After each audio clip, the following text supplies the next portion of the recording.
Hello, everyone. Let's see. Just testing. Okay.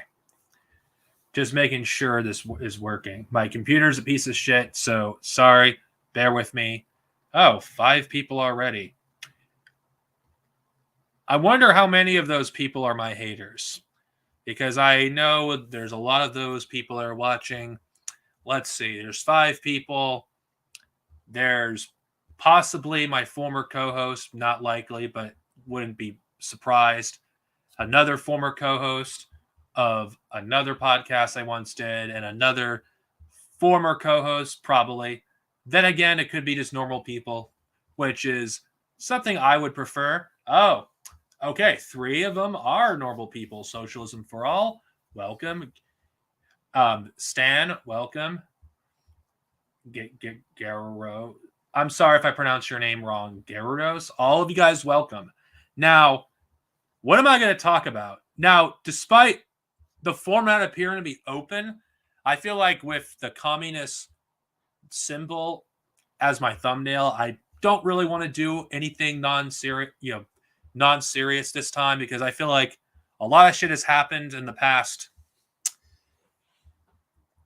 week or two, and it's insane. I don't know where to begin. I'll just start with the Roe v. Wade situation, because that's serious. Because it is very scary just how much power the right has right now, and how women's rights are being rolled back as we speak. And it seems like people just cannot understand refuse to understand that capitalism, these rights that we all have, they don't exist. They never have. We don't have rights. I mean, 50 years is not a long time for considering there's a lot of people that are still alive today that were alive in a pre-Roe v. Wade era of America. And the fact that in the span of 50 years, not even 100 years, all it took was a few right-wing justices to forever change the lives of many women. And mind you, a lot of these women, they have daughters who are in their 20s or 30s that are going to go through a pre-Roe v. Wade America. And some of those women, they're, the women that actually grew up in a pre-Roe v. Wade America, their granddaughters are going to experience what it was like not to have reproductive rights. It's scary. And I know as a man, I shouldn't really be talking about this, but I feel like I have to. It'd be irresponsible of me, because as a communist, these things need to be talked about. And this is not good. This is very concerning. This is an issue that affects the working class. Women are half of the sky, as Mao would say. And we can't ignore these issues. We need to fucking speak. And I think women should speak, but as men, since if they can't do it, then we'll do it as best we can, because to be honest, America is a shitty country.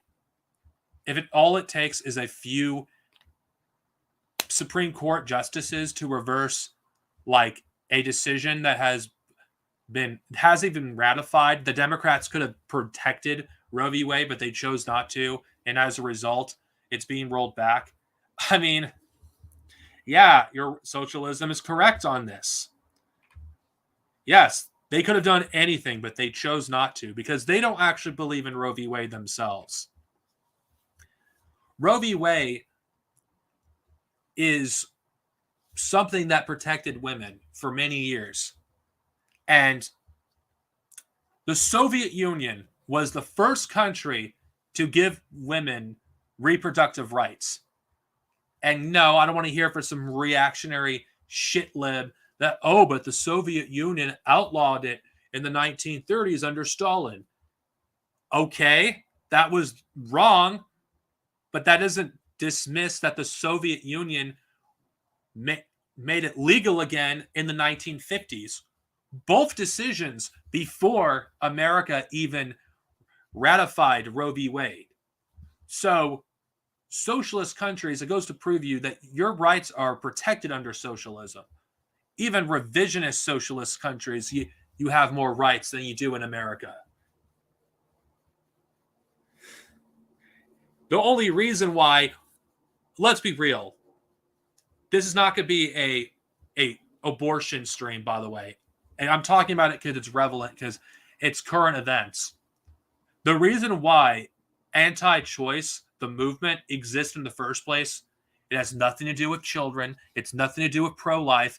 It has to do with an industry regarding adopting children. It's social services, all these sort of shit that make a killing every year, taking kids from their families, adopting kids, putting them in foster homes. This is essentially human trafficking. That's what this whole thing is about. That is why you don't have any protection as a child. That's why children are looked at not as people, but as property. Capitalists look at children as property. And anyone that says, oh, this is not a working class issue, bullshit. Does anyone have any idea what it's like? And I'm speaking as someone who has gone through social service system, what it's like to have children taken from their parents, forced in foster homes, group homes, and they're fucked up for life, and they have a difficult time functioning as adults. That's what this system does. Children that fucking go through the system are going to be mentally screwed up because all these things in these foster homes, they're abusive. There's pedophiles in these fucking places. It's human trafficking. That is what this entire thing is about. They are pro-human trafficking. That's what it is. Yo, leftism today. What's up? I didn't expect to see you here. And I think so-called socialists that support the overturning of Roe v. Wade, who are not even women, most of them, it's like, what the fuck is wrong with you? It's like, you support human trafficking by supporting the overturning of Roe v. Wade, and it's disgusting. Okay, regardless how any of us feel about the abortion question, as men, it's none of our fucking business to dictate what a woman does with her body, okay? We're not the ones that have to carry the child 9 months. We're not the ones that have to go through the complications. We're not the ones that are risking our lives potentially to bringing children into this world. We're not the ones that have to make the hard decisions if there's a situation where it's either the mother or the child. Yes, there are situations where men may be placed in that position if their spouse isn't capable of making that decision. But for the most part, we don't have to go through all the stuff that women do. And it's sickening that this abortion issue, this debate, it's not even in the hands of women. The only people that should be having this debate are women in the first place, because they're the ones that actually have to carry the children. They're the ones that bring them into this world. Men need to shut the fuck up and let women debate these issues. Let them actually make the argument for or against it. Let them decide ultimately if it's right or wrong. It's not fucking up to men. It's up to women to do that. And it's up to us as men to stand by women to fight for this. Majority of the American population supports Roe v. Wade, the existence of it. And supporting the overturning of it, as far as I'm concerned, you're against the majority of the American public. No, not this time. It's a political discussion. I'm sorry. You're gonna have to go to another stream of Next time I may do something different, but with my thumbnail, no, it'd be LARPy shit if I talked about anything else. I'm sorry. Yeah, it's true. It really is true. And let's be honest here, all of these politicians that push against abortion, they don't believe this shit themselves. Because how many of these people have had someone get an abortion for them? They don't have to go through what poor women go through. They could just fly to anywhere that where it's legal, or hire a doctor to get the procedure done. Boom. As far as these bourgeois women are concerned, it's not their problem. And I wouldn't be shocked if any of these bourgeois women that push pro-life have gotten abortions themselves. They're fucking hypocrites, all of them. And yes, they are divorced from the masses. And the only reason I'm bringing this up, because if you're supposed to be pushing positions to get the masses to support you, you don't support positions that are unpopular. I'm not saying we should support tailism here, but I'm talking about things that generally benefit the working class, such as unions and Roe v. Wade. Being against this sort of shit, you're doing nothing but dividing the movement. You're doing nothing but causing trouble. You're causing chaos. And you know what? Is this a cultural war issue? It shouldn't be. This debate should be done and gone. We should be focusing on other things. We should actually focusing on actually debating real issues instead of fighting the battles that our predecessors, our parents, our grandparents, depending on how old you are, have already fought. Instead, we have to waste our energy refighting the same battles rather than fighting battles that we should be fighting right now. And I don't care what anyone says. You are the enemy of the American people if you support the overturning of Roe v. Wade. You are the enemy. I don't care. I don't care who you are. You are the enemy of the American people if you support the overturning of it.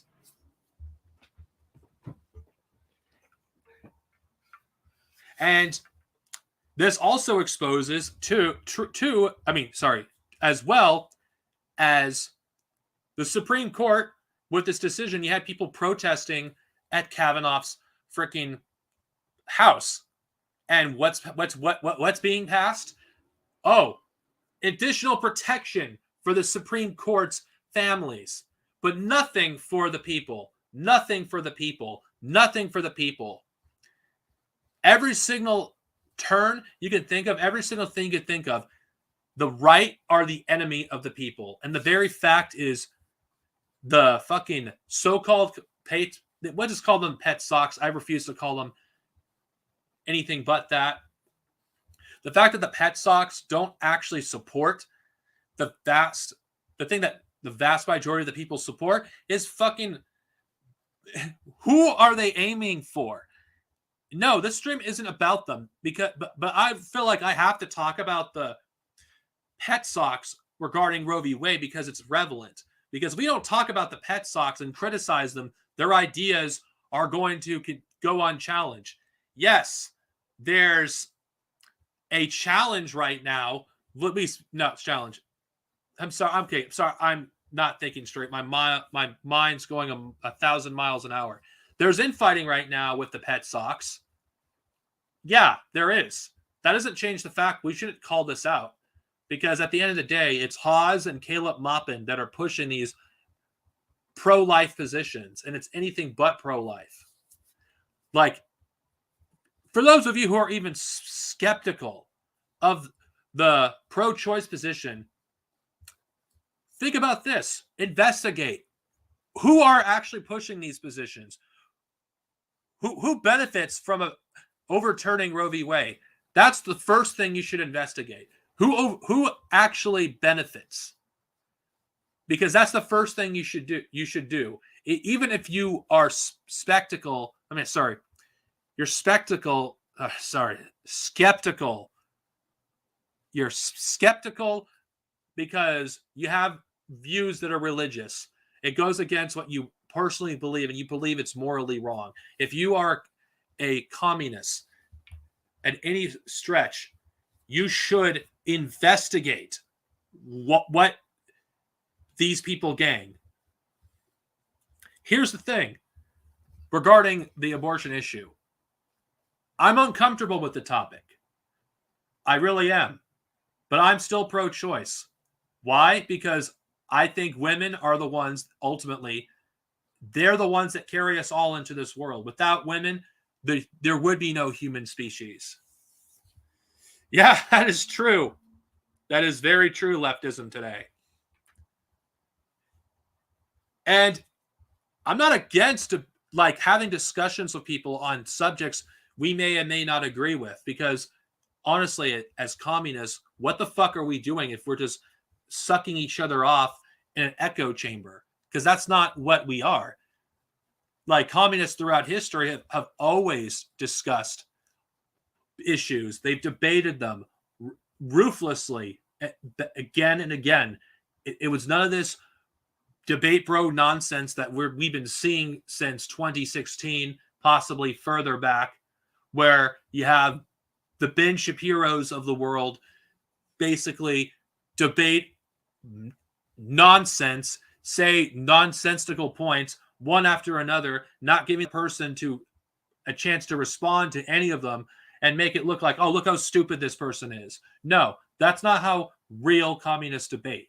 What real communists do is they talk things out and do it in a way that's respectful on both sides, and discuss what their disagreements are.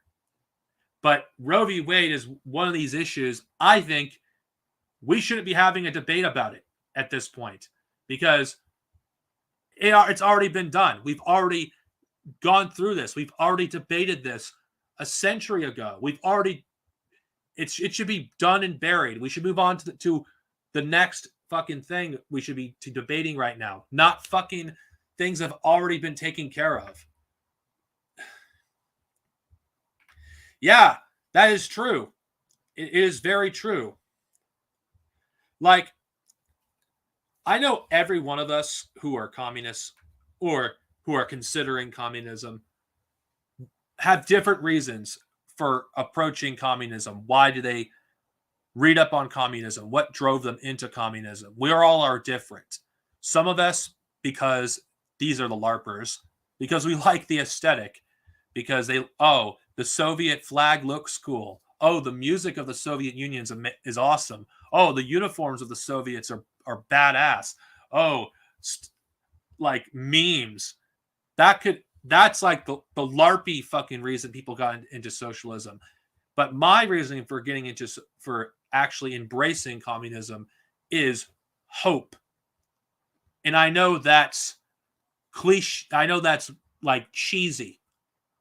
Hope. You cannot be a communist and not have hope in humanity. You can't. Because otherwise you're just a reactionary that doesn't see humanity as anything more than animals that are destroying the planet, that they're a disease. I believed this shit when I wasn't a communist, when I was just a reactionary that just was angry for the sake of being angry and not angry for the right reasons. But when I studied history, when I actually look at all these achievements that humanity had managed to do, your everyday person, like one example I can think of that gave me hope. When I think of hope for humanity, is who was the first man in space and the first woman? Who were they? What was their economic background? I could tell you, they weren't aristocrats. They were from peasant backgrounds. And seeing that, knowing this, like, it could have been any of us that lived in the Soviet, if we were born in the Soviet Union, it could have been any of us that could have done that. Communism is what gives humanity freedom. It gives humanity everything it can to fulfill its full potential, not being held back by some illegitimate hierarchy or being held back because, oh, it will get in the way of profit. Capitalism does, and its supporters, they don't actually see humans as anything more than animals. They just see humans as a cancer. They see everything as a commodity. Communism, we see things from a more materialist way. We see this is what humanity can actually do. It's humans that built civilizations, not like one or two individuals. Like, I'm just using as an example. All throughout history, it was humans that built these monuments. If you just look at ancient Rome, look at some of those monuments that still stand to this day. It was human beings that built these things, that designed these things. It wasn't one person who gets all the credit, because that's what happens under capitalism, where it doesn't matter if it's like 10 or 20 people that actually, or 100 or thousands of people that actually came up with the idea, helped refine it, helped design something and made it better and just improve it. It's one guy that gets all the credit in the end. And that's bullshit. Capitalism is Malthusian too. Communism seeks to eliminate problems with overproduction or production for production's sake. Capitalism is growth for the sake of growth. Communism recognizes there are limits to what we can do, but that doesn't mean we degrowth everything, that we stop technologically advancing. In fact, I argue that communism actually we would actually advance technologically by thousands of years in the span of a century if we didn't have capitalists beating down our necks every single day. How many Einsteins are there out there potentially that could actually come up with these complex fucking whatever you want to call them? I'm not a scientist, or whatever smart person you can think of in your head, the smartest person you can think of, just think about it.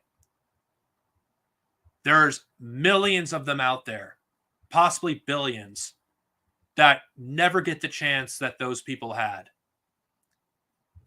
Only through communism could we actually give these people the chance to actually realize their potential. The everyday person, you don't know if they're stupid or not, because they're never given a chance to actually utilize whatever talent they have, because they're forced to work a shitty job, or they're poor, or they're homeless, or they get so fucked up because of whatever situation happens to them that whatever potential they have is forever lost. That's the tragedy of capitalism, that so many artists die before, and I'm not talking about the physical death, I'm talking about spiritual death as well. How many people do you have that could come up with these amazing ideas? There's so many innovative ideas. Humans are so creative that we could do amazing things if we were not held back by capitalism. And when you look at Cuba, yeah, regardless what anybody's criticisms towards Cuba, it's revisionist. Yes, it definitely is.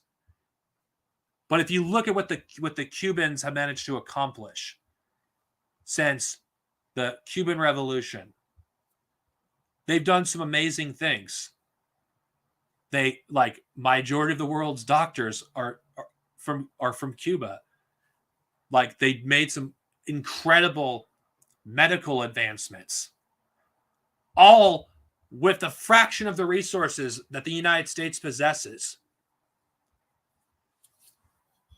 If a revisionist country could unlock more of humanity's potential than a full capitalist hellscape like America, that is what gives me hope.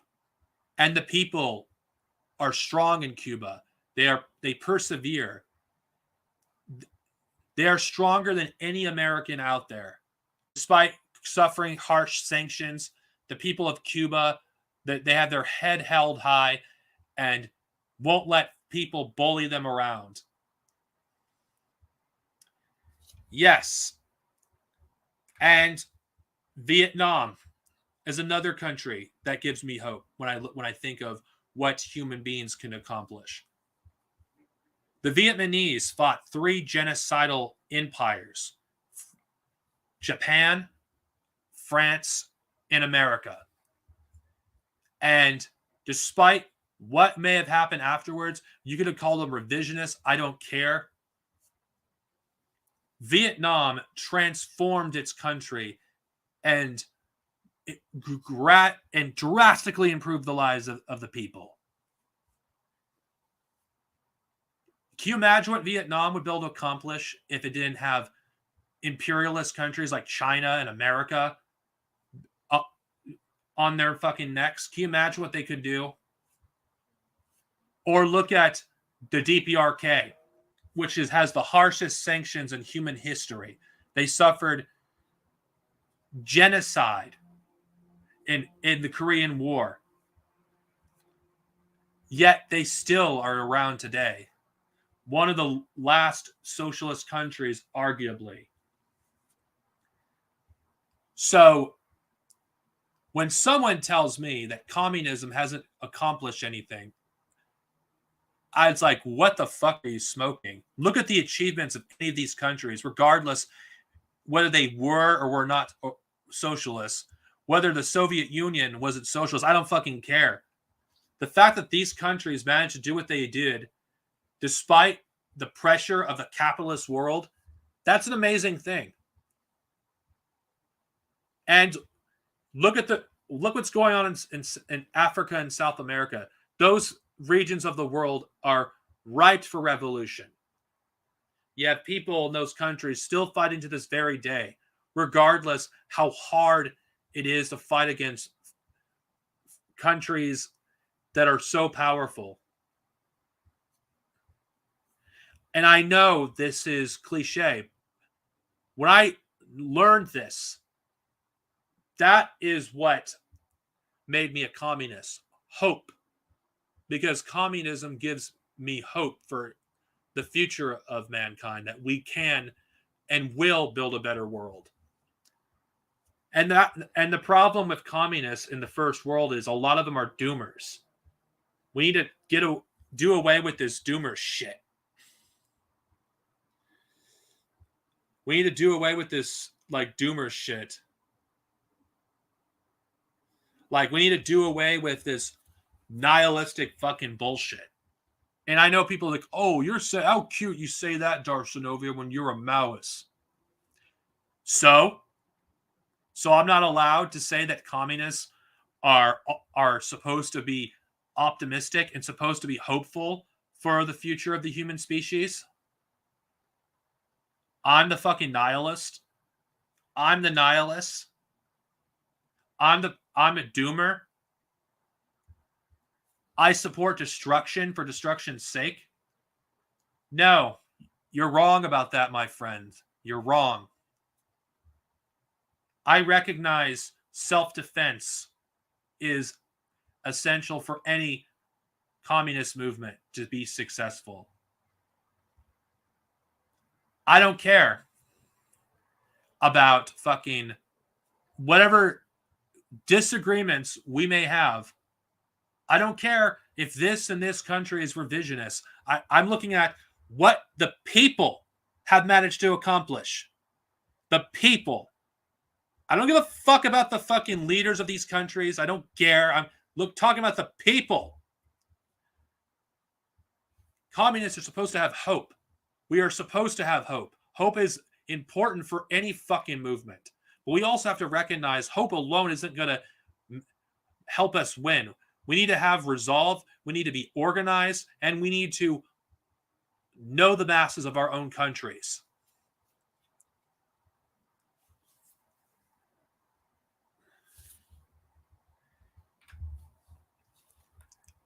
None of this fake, like, fucking, anti-imperialist nonsense where, oh, yes, let's support one fucking imperialist country because it's anti-US.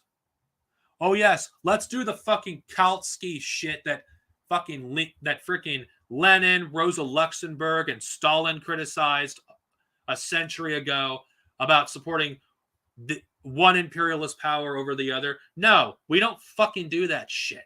We shouldn't be doing that shit. Fucking this whole thing in Ukraine is a inter-imperialist conflict. We shouldn't be supporting that shit. No, no, no, no. We shouldn't be supporting it.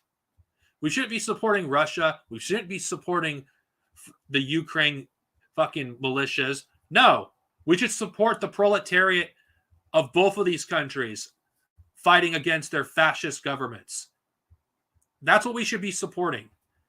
Like, no matter, like, if you agree with these countries 100%, I'm referring to whatever countries I mentioned earlier.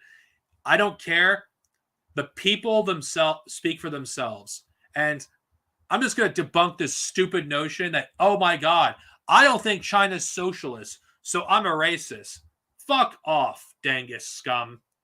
Yeah, I don't like Dangus. I'm just going to make that known. I cannot stand them.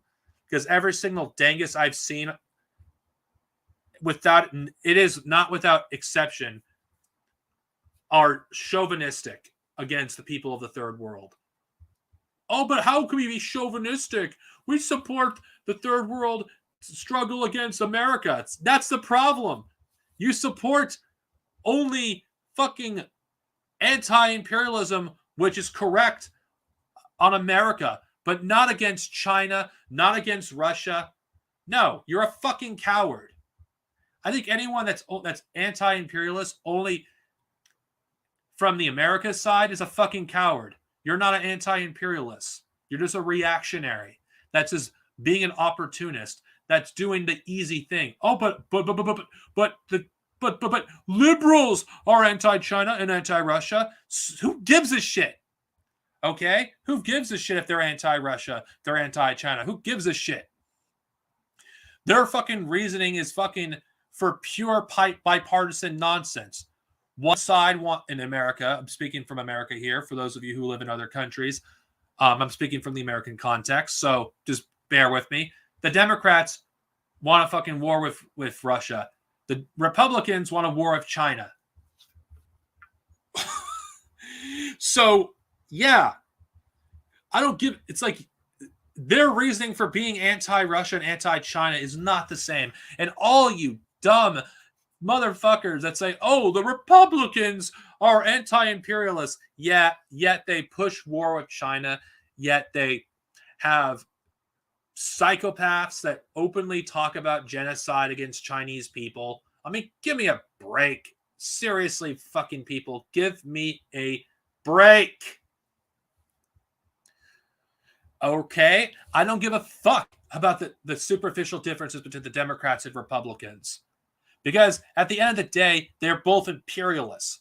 Same thing with the Dangus. They're imperialists. If you're so anti-imperialist, why do you shit on the struggles against fucking against the fascist government in the Philippines? Why aren't you supporting them? Oh, wait, because Daddy China is fucking like supporting them, and it would actually support America's interests. No.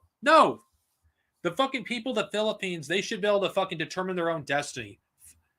And fucking China should fucking get the fuck out and let the people in the Philippines decide their own fate. It's not up to fucking China or America to tell the people of the Philippines what to do. Fuck them. Seriously, fuck them. Same thing with the Communist Party of Peru. It's not like they're still struggling against fucking their fascist state. Same thing with fucking the people of I don't know every conflict, but I'll just do ones I'm more familiar with. The people in the fucking like Puerto Rico's, I support Puerto Rican independence. I support Hawaiian independence. Same thing with the people, even though it's not as violent means, but with the indigenous trying to fight for their land. It's like I support all fucking anti-colonial, anti-imperialist struggles. I'm not selective about it because, oh my God, America is doing it, so I'm a like support anti-imperialism. Fuck off. Like China trades with Israel, so does fucking Russia. Both of these countries are an accessory to the genocide that's going on in Palestine. We should not fucking turn a blind eye to imperialism because America is evil. This is the weakness of many communists in the West. And I'm going to self-criticize here. I was exactly like this a year ago, where I believe American imperialism was the only one that mattered. No, bullshit. Bullshit, bullshit, bullshit, bullshit.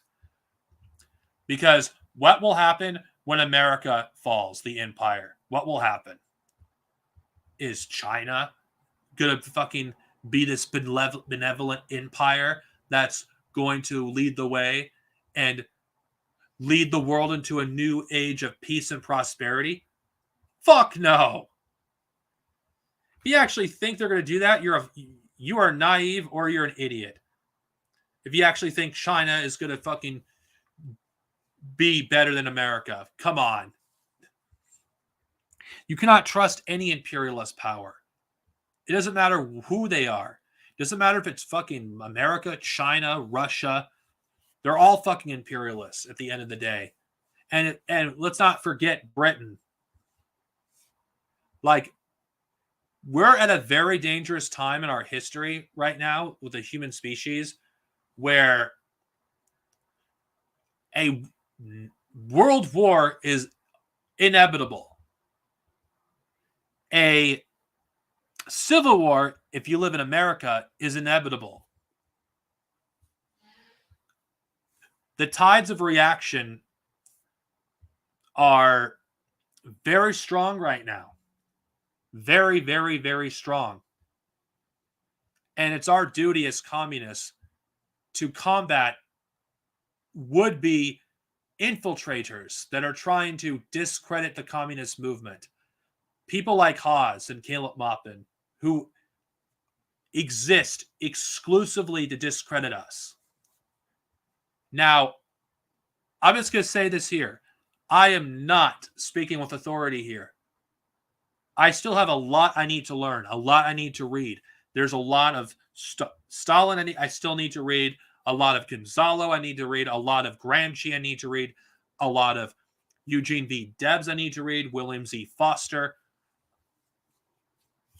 Hell, even Leon Trotsky, because it's better to understand the mind of the enemy. I am far from an expert on communism. Far from it.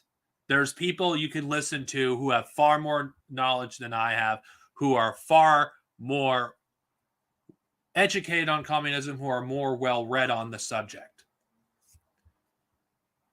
So I don't speak with authority here. I'm not arrogant to think that I know more about communism than any of you. Some of you in my audience probably knows a lot more than I do. And the reverse is also true. But regardless of our education level, we should combat revisionism whenever it's necessary. We shouldn't just expect others to do it. Socialism for All has been doing a great job combating revisionism.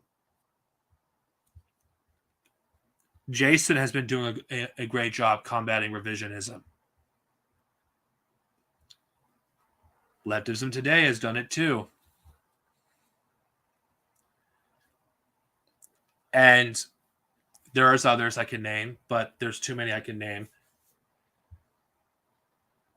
And when our comrades are being attacked, even if we don't fully agree with them, by these patriotic socialists, whatever you want to call them, I'll just call them national socialists, we need to stand by them regardless of our disagreements.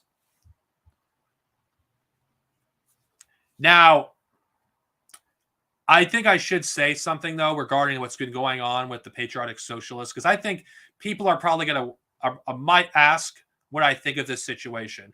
And for those of you on Discord, especially Leftism Today, may know my stance, but since it's easier for me to speak than to type what I think, I'll just say this.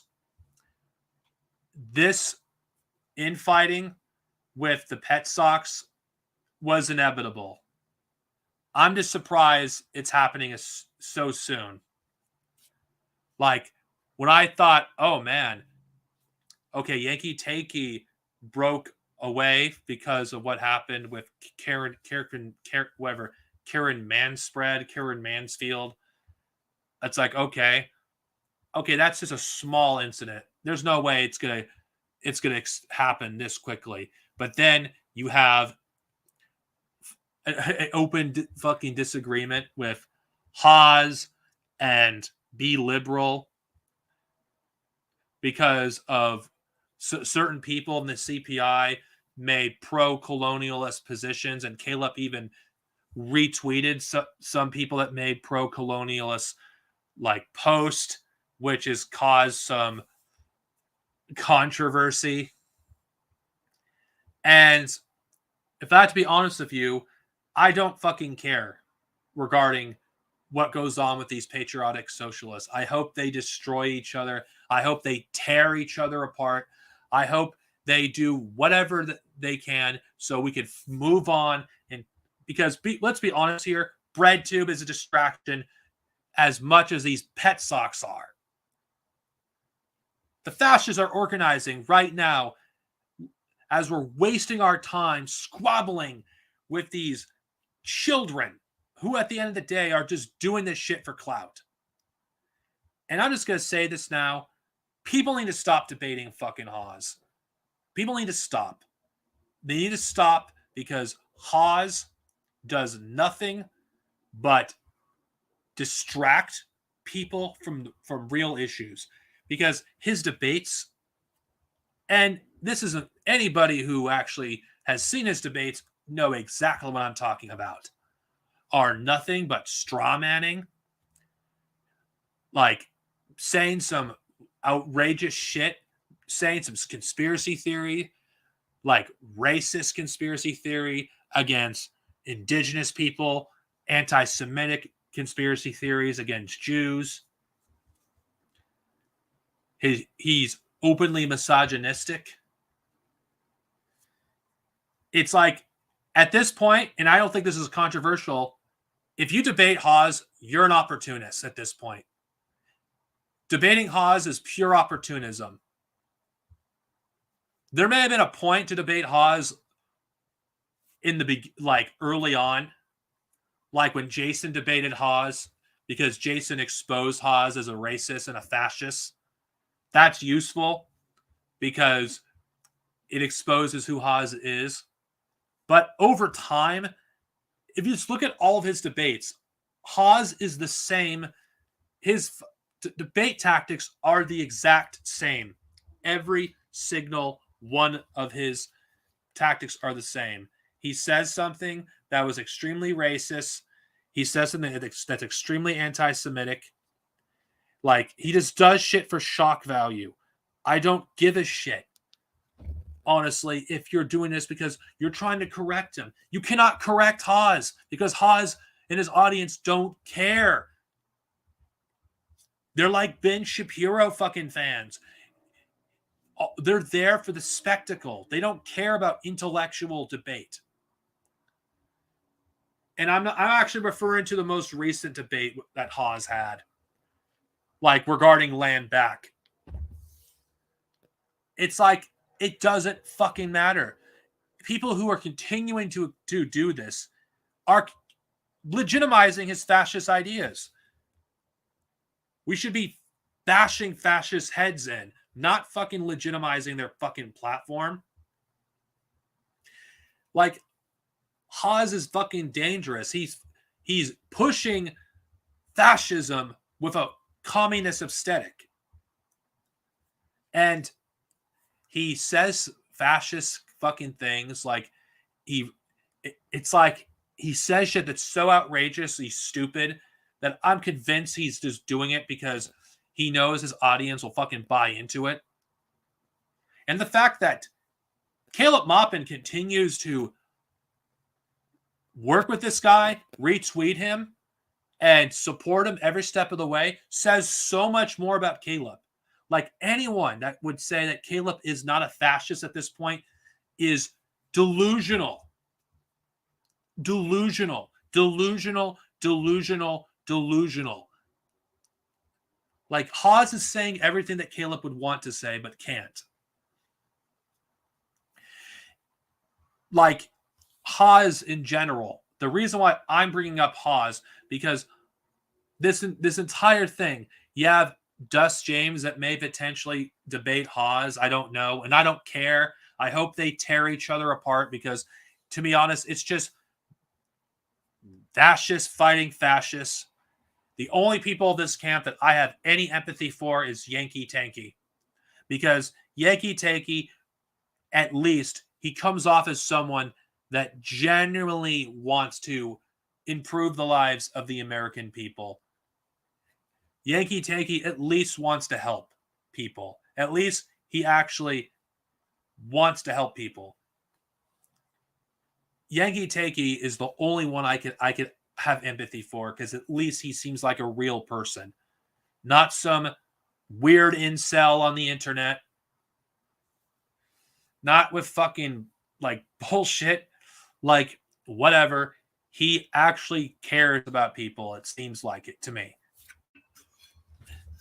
And to me, the fact that like someone like that who's loyal to Caleb Maupin's throwing him under the bus, that says a lot about Caleb.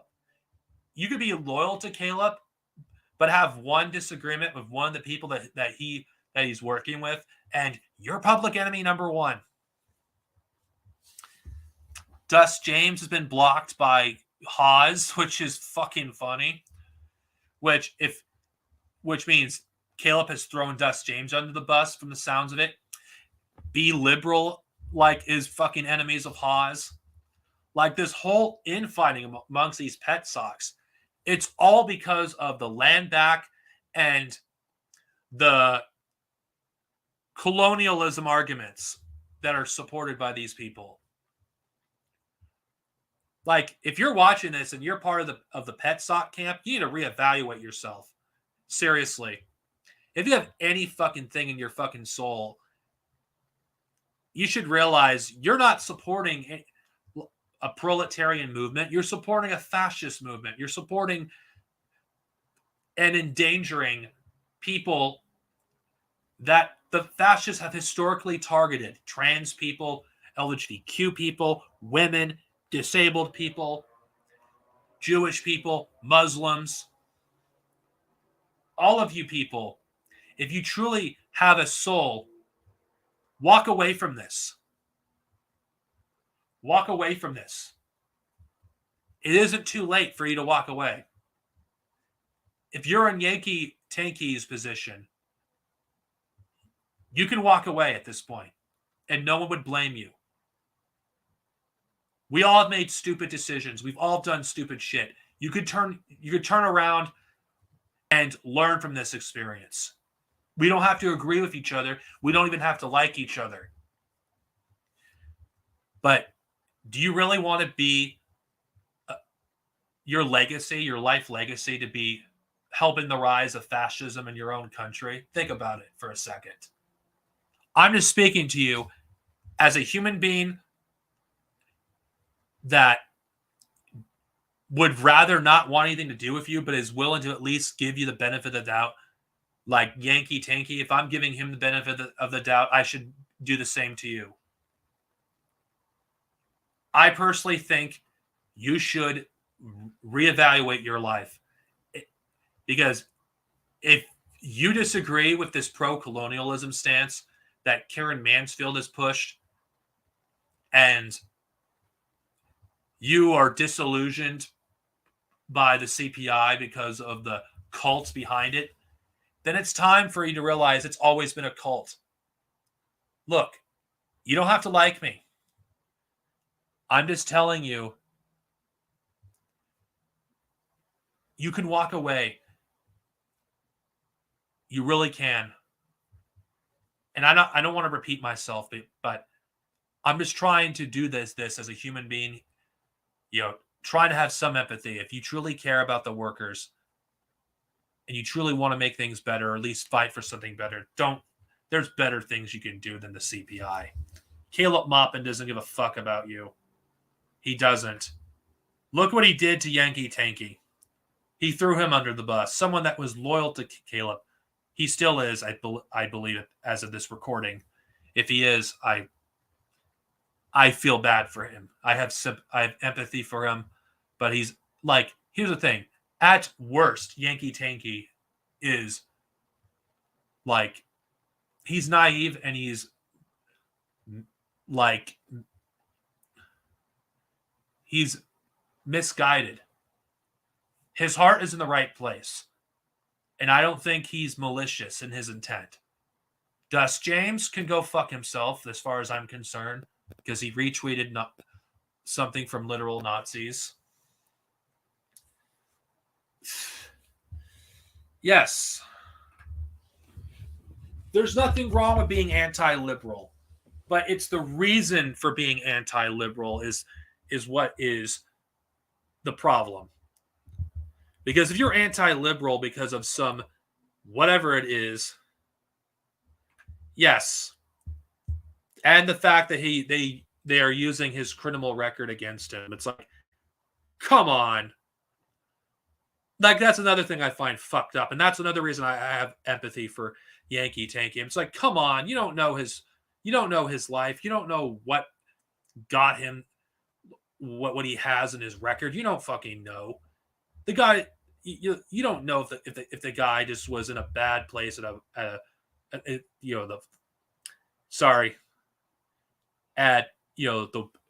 he was at the wrong place at the wrong time. You don't know that. We don't know his life. We don't. I don't. I really don't. And I think, no, we shouldn't judge someone because they were arrested. I mean, come on.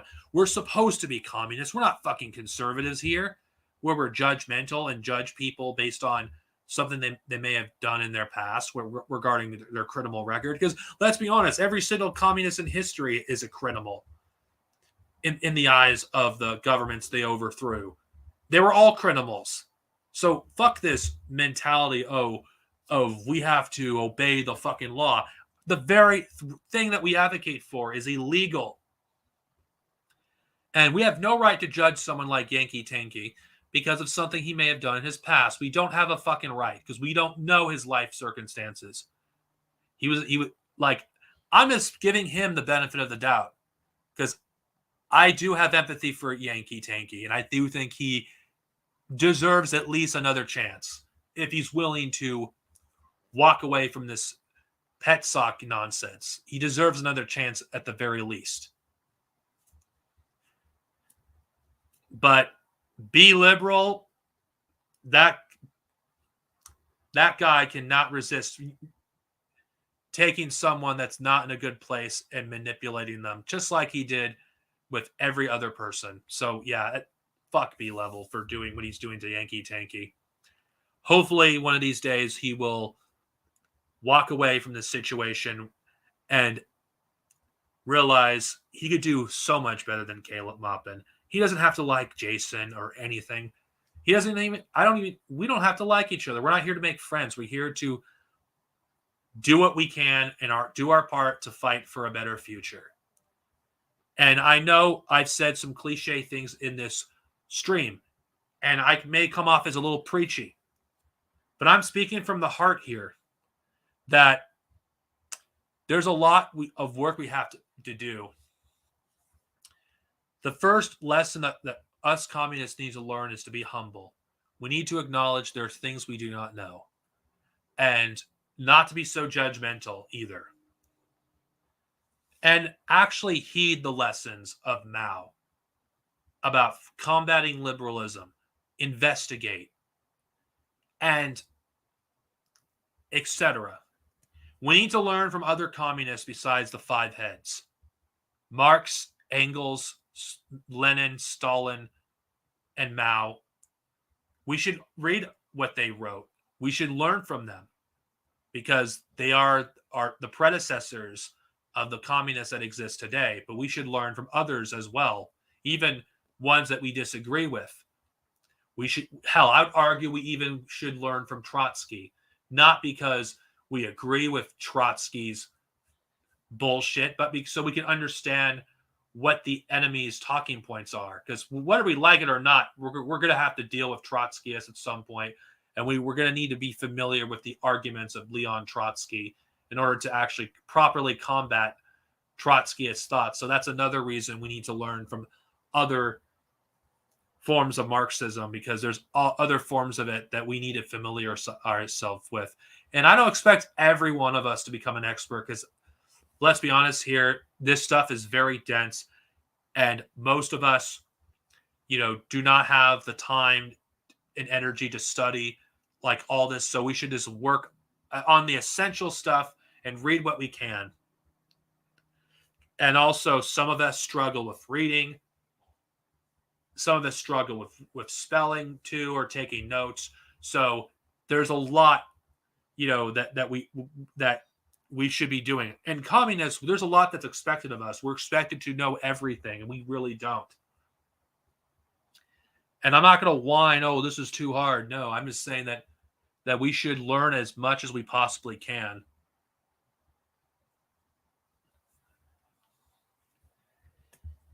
And yeah, I don't know what else to say regarding that.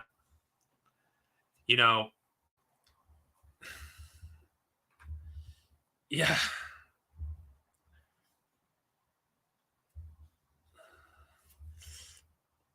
So yeah. So what other things should the communists do of the 21st century? I think we should learn from our predecessors, obviously. We need to learn more about history. We need to not be afraid of engagement with people we disagree with. I think we should go out of our comfort zone and constantly talk about things that we're not comfortable talking about. I think we need to actually go out of our shell. Yeah, I know that's hard. There's people I'm speaking from experience, who has social anxiety and is kind of afraid of talking to people. But I think we need to do that more, because we can learn from each other, whether we disagree with each other or not. There's a lot we could still learn. And I think that's what we need to do more. And everyone here who's watching this, I did not expect to get this many people. And just to give a shout out to some people here, Leftism Today, if you're still watching this, I'm still interested in talking. Whatever topic we can talk about, whether we disagree with it or not, I'm open for that discussion. I would like to get some more people on my channel and talk about various different subjects. I want to get other people besides the usual guys that I normally get on. This isn't about growing my channel. This isn't about that.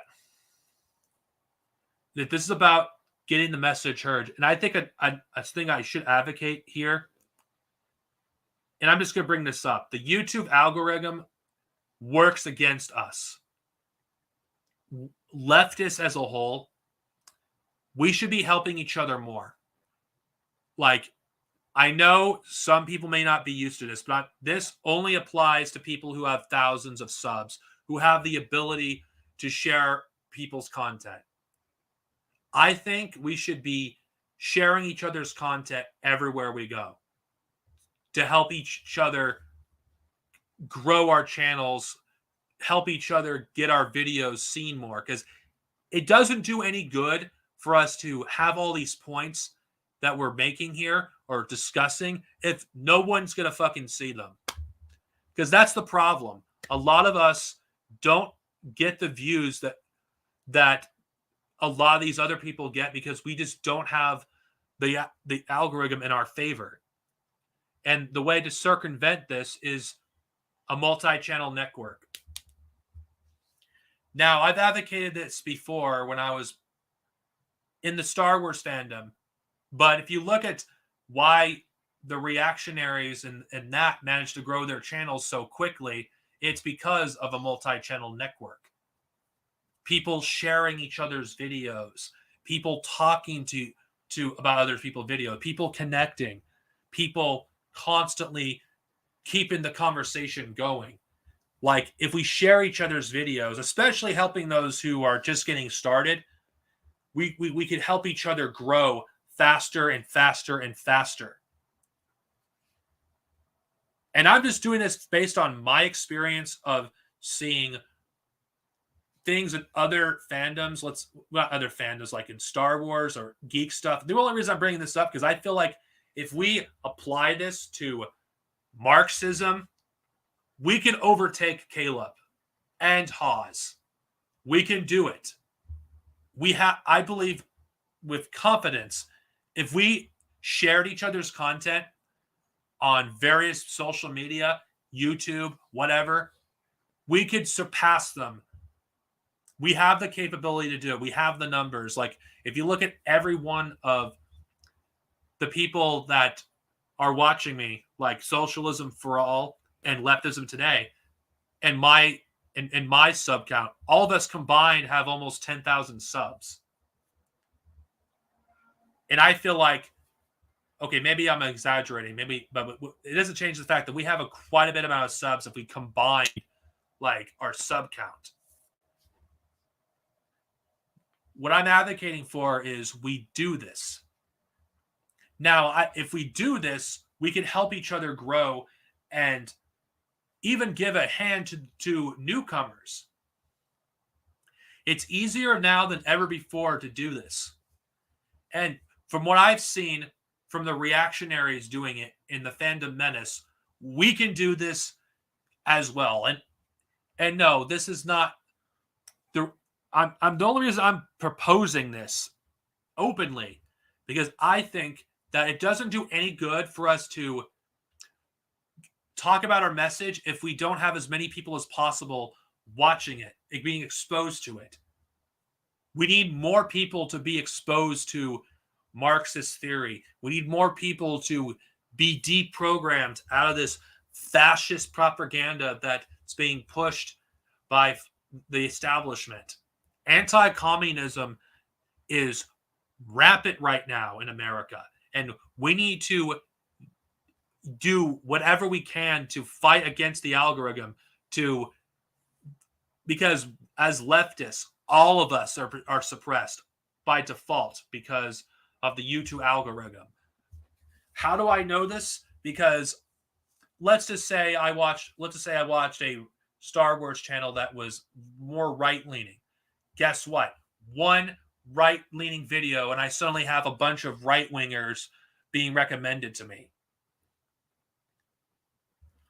I'm saying that if we're going to overtake these people, we have to fight dirty. Really, really dirty. The multi-channel network does work. I've seen it happen firsthand. I've seen the Fandom Menace, Geeks and Gamers, and I'm just using him as an example, went from having a few hundred subscribers to hundreds of thousands in 6 months because he shared his content with other people and they shared his content and they worked with him and together they fucking built a empire. Yeah, the Fandom Menace is pretty much irrelevant now, but I'm saying this as a way to have our content to be exposed to as many people as possible. And no, I don't advocate under any circumstances we change our principles. We dumb down what we say in order to cater to reactionaries. That's not what I'm proposing. What I'm proposing is we do what we can to actually grow our channels because it's very difficult because of the recommendation feature on YouTube has fucked everything up. And I don't know how you guys feel about that.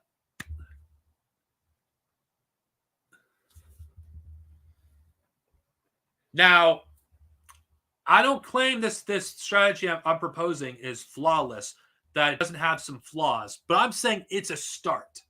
It's at least a start to help us grow, to help us, because we have the capability of surpassing the Patsocs. We can easily do it.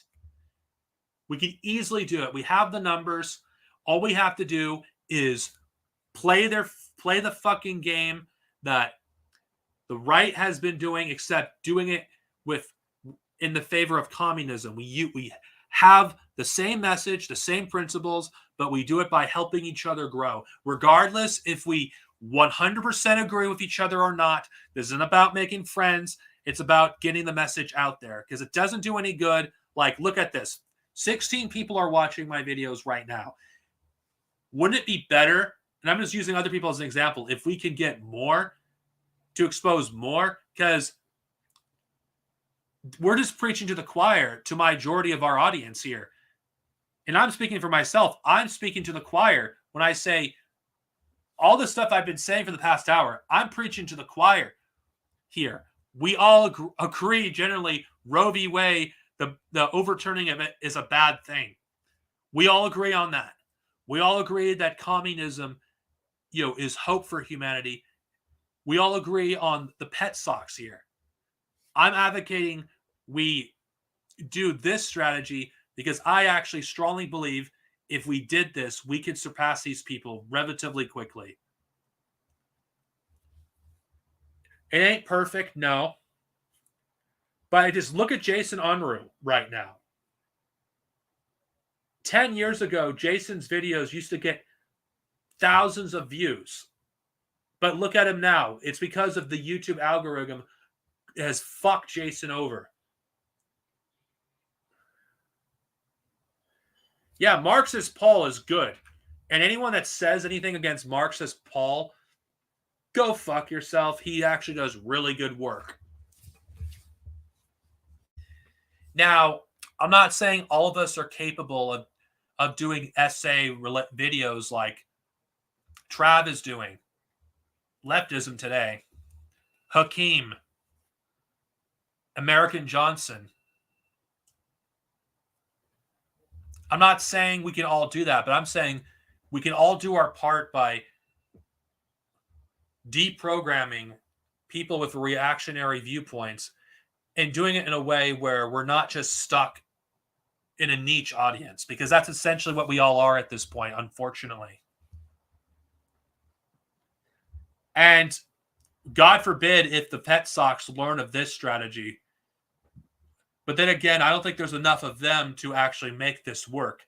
But I do think that we should do something to actually help our channels grow. Because at the end of the day, our biggest enemy is YouTube. And we also need to, of course, I know I've heard this discussed many occasions, we need to have alternatives to YouTube because of censorship. Yeah, that should be an option, but that's a discussion that's far beyond the scope of this video. I mean, for the past hour, I've been discussing various things. And you know what? Would like to have some feedback here. Because generally I want some feedback here, because I don't have experience having these discussions in depth, because I've been a communist, but I haven't been a serious one since 2020. And I have a lot of information that I still have to learn. I have a lot of books that I have to read, a lot of theory that I have to read. And I feel like this responsibility that I have is overwhelming. There's so many young people that watch me.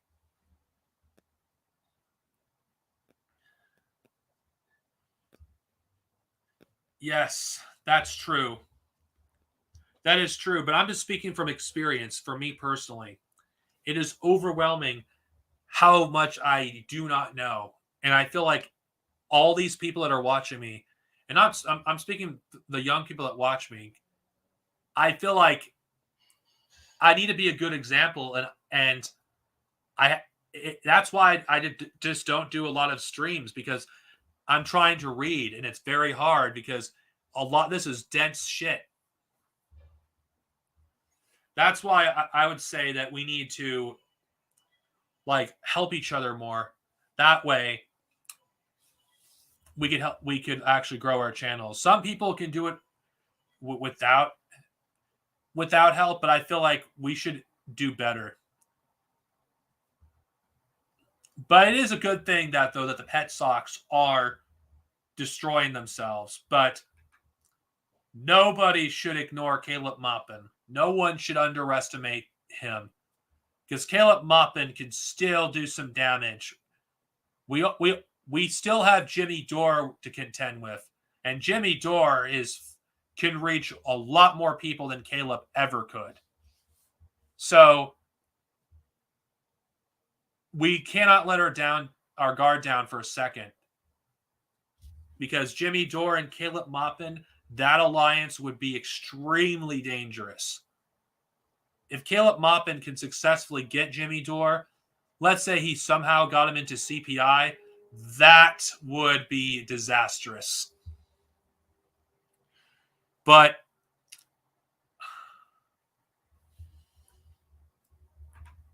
yeah, they are. But now I don't know what more I can say though, because I've said everything. Yes, he has. He has. Now, unless what any of you want to go get on, I don't have much left to say. Like, I'm just going to offer anyone if they want to go on. If anybody wants to go on, just say so. Because I'm open to the idea. Because I feel like I don't know what to talk about at this point by myself. And if someone else wants to come on and have a discussion on anything, I'll let them on. Yeah. I certainly. That's true. I know, but I'm just offering people a chance to be part of the discussion. Unless there's something else they would like to add. Because by myself, I don't know what else I can say.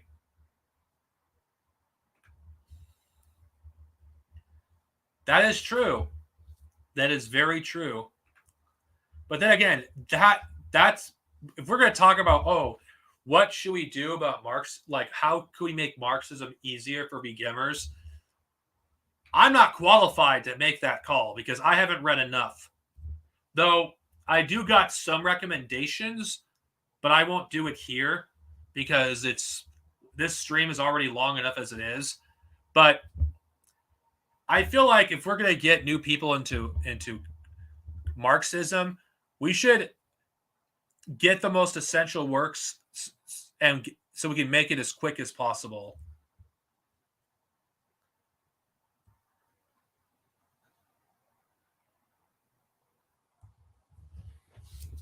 I think it's a good idea. Okay, thanks. Thank you, Socialism for All. But because communism is a very difficult thing to understand. Sure, I'll invite you on. I'm just going to post this here. Anyone if you want to come on, go right ahead. Communism is a very difficult theory to grasp. And I'm just saying this as someone that's read it for years. Even as someone that's been one since 2016, there's still a lot I don't understand. And I don't think we should just throw Das Kapital, at least the whole book anyway, as entry-level material, because it shouldn't be. Like, I think what we should be doing is doing stuff that's easy to consume. Like, example, like the Little Red Book. You cannot go wrong with that, or the Principles of Communism by Frederick Engels, as a way to get people to ease into communism. Also, another one I think that would be good is Socialism, Utopian and Scientific, because that's actually should be one of the first ones people should be reading because we are here. We hear all of our lives that it's utopian, that it's not feasible. Yet, Patrick Engels basically refutes utopian socialism. And in my opinion, that should be read. The first 3 books that should be read, I'll just say this, is Principles of Communism, because it's easy to read, the Little Red Book, and Patrick Engels' Socialism, Utopian Scientific. Because if you could read those, you can get the basic understanding of communism, and it's a good starting point. And I'm not going to talk about others, but anyway, I'm going to let someone else on. All right, this is a new guest, so I'll let you speak. Yo, what's up, Dark Synovia? What's up, everybody in chat? Yeah, I just thought it was interesting with the whole abortion thing going on, seeing some of the takes that people are making, like the Patsoc crowd. They seem to be making the argument that, we shouldn't be supporting anything that divides the working class and stuff like that. And they'll say, a lot of the working class is split on the issue of abortion. But what's strange to me is that if they truly felt that way, and if they truly didn't want this type of issue to affect the working class or divide the working class, they would be supporting like maintaining Roe v. Wade, considering most people, at least by the polls that have been coming out, like they support maintaining it as it is, so, and taking away the right for women to get an abortion, that's already like them taking a side, whether they want to admit it or not. Like they can claim that they're saying one thing, but they're actually in support of the other. So their position actually is supporting the division of the working class. It's super annoying. And I've also been hearing them say that like, women can just travel. They can just travel to the next state over or something like that. That isn't rolling back abortion rights. But that's like ridiculous, first of all, because especially if like they live in like the deep south, like they're pretending as if like working class people just have the money to travel several states out and get an abortion. Like, what they mean by working class, they mean cis white men and yeah. Republicans. Yeah, cis white men, Republicans, petty bourgeois Republicans who are like small business owners and shit,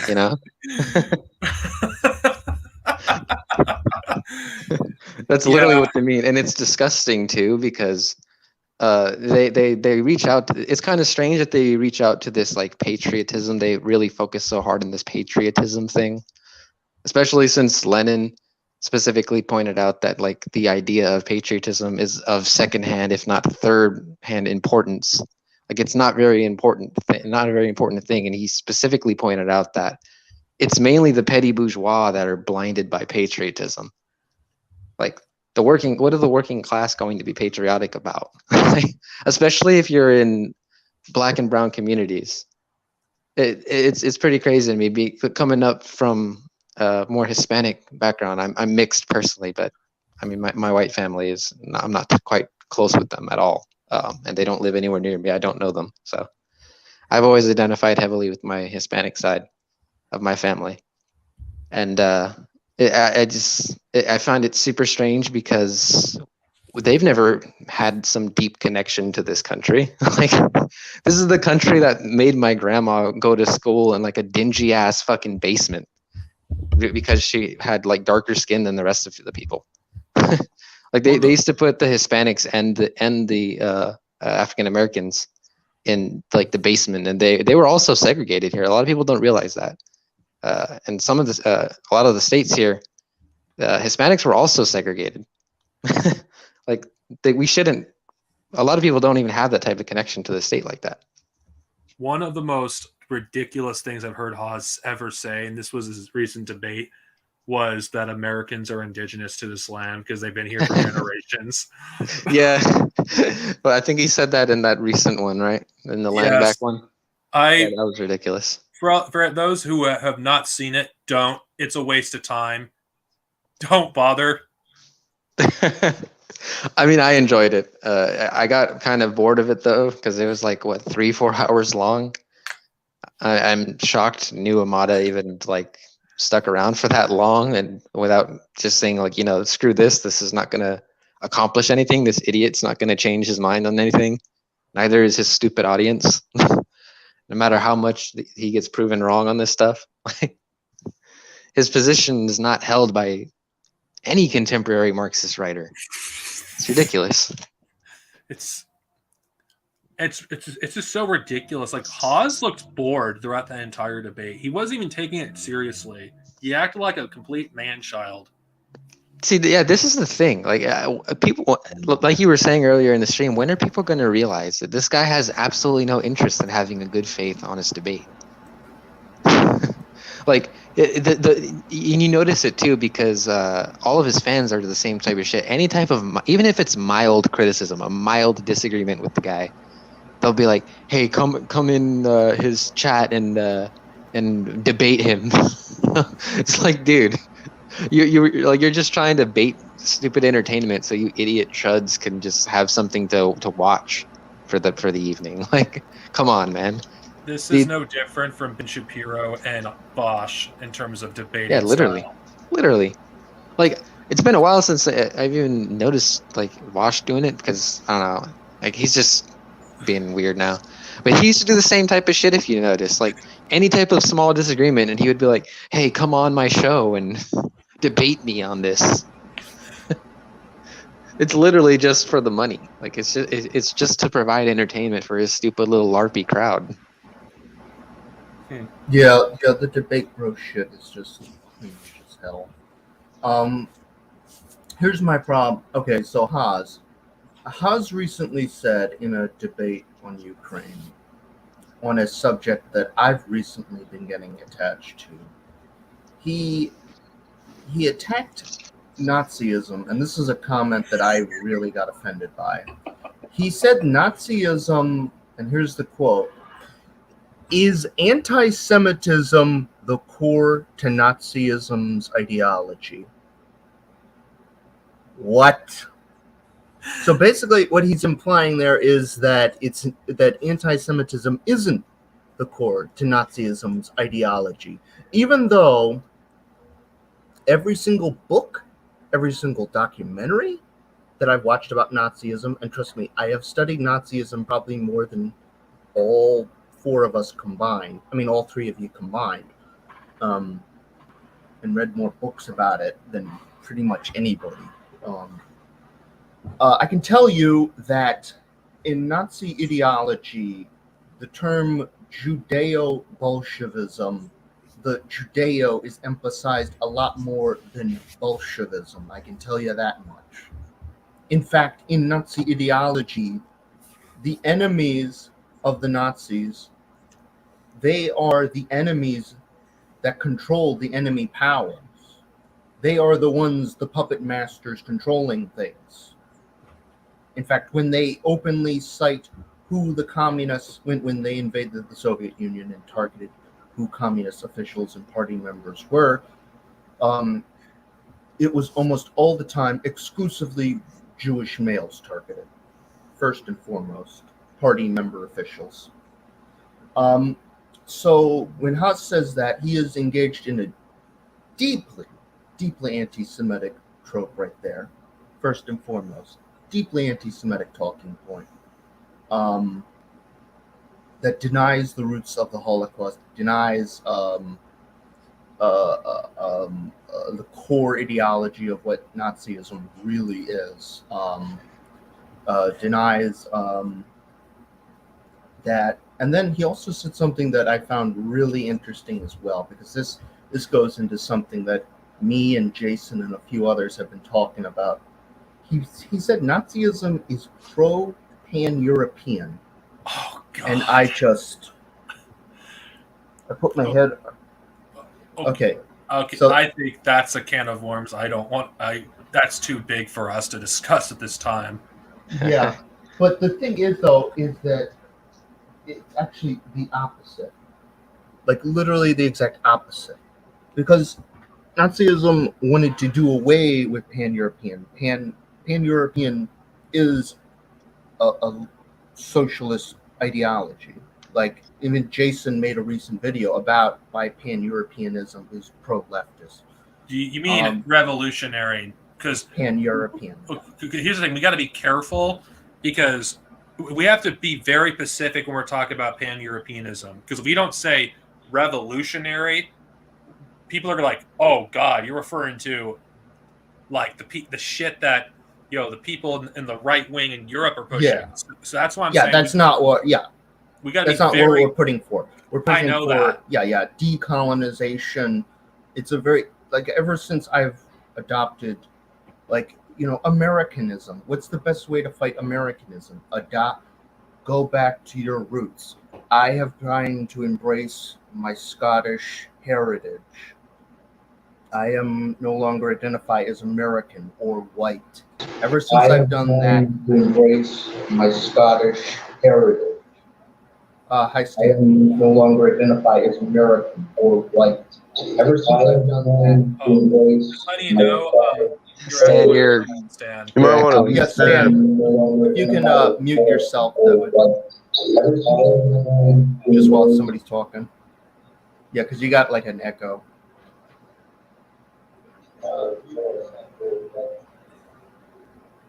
Can you hear us? Yeah, because you got like an echo.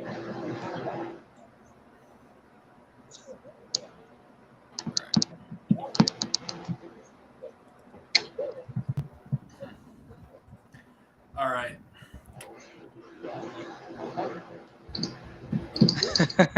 Okay. All right. Okay, Stan. When you're unless you're speaking, just mute yourself for now. Just a second. All right. Okay. That's more like it. So, do you want to add anything to what Gyros just said regarding the pan-European thing?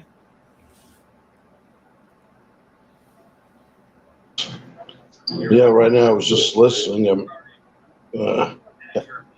dang, I'm having a little problem here.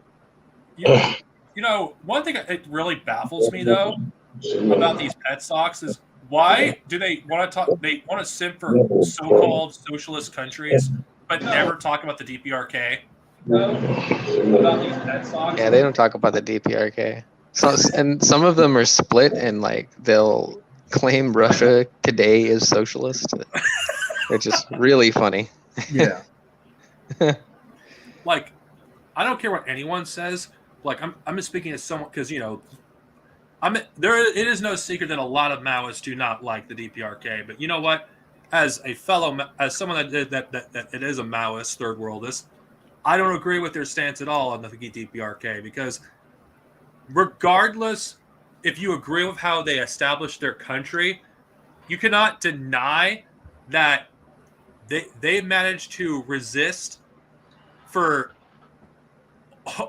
over like basically 3/4 of a century annihilation by multiple countries, and they still have their culture intact. Like they still have socialist principles to this day. I don't, regardless if you disagree with them, yeah, they may have made some bad decisions, but I still think the DPRK as a country is still worth supporting, even if we don't 100% agree with what the country is doing, because it's none of our business. We're Westerners that live in America that we never done our own revolution, and I think a lot of the criticisms towards the DPRK are not fair, in my opinion. Well, that's interesting because Caleb supports sanctions on the DPRK. In fact, you can go through his live stream chats. When it bring up what is it? The Nuclear Non-Proliferation Treaty. And that is his justification. He says, well, I'm verbatim quoting him here. Caleb, whenever he brings up DPRK, with nuclear weapons, he always mentions, well, the DPRK left the Nuclear Non-Proliferation Treaty, and we have to abide by the Nuclear Non-Proliferation Treaty.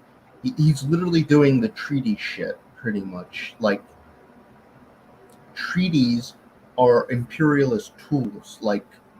He's literally saying that third world countries cannot arm themselves. We shouldn't arm the proletariat with nuclear weapons, is literally what he's saying. He's literally saying that China and Russia are justified in sanctioning North Korea. Shit is so dumb. Yeah. It is dumb. It's like no communist supports sanctions against fucking, another fucking, socialist country. With like, what the fuck is wrong with you? Yeah, bring it up. Because, it's something that he does not like bringing up. Because it reveals himself to be the shill that he is. Because it goes against his narratives. And Caleb's a piece of shit. Yeah, he is. It reveals himself to be the anti-communist fascist that he is, and he is a fascist.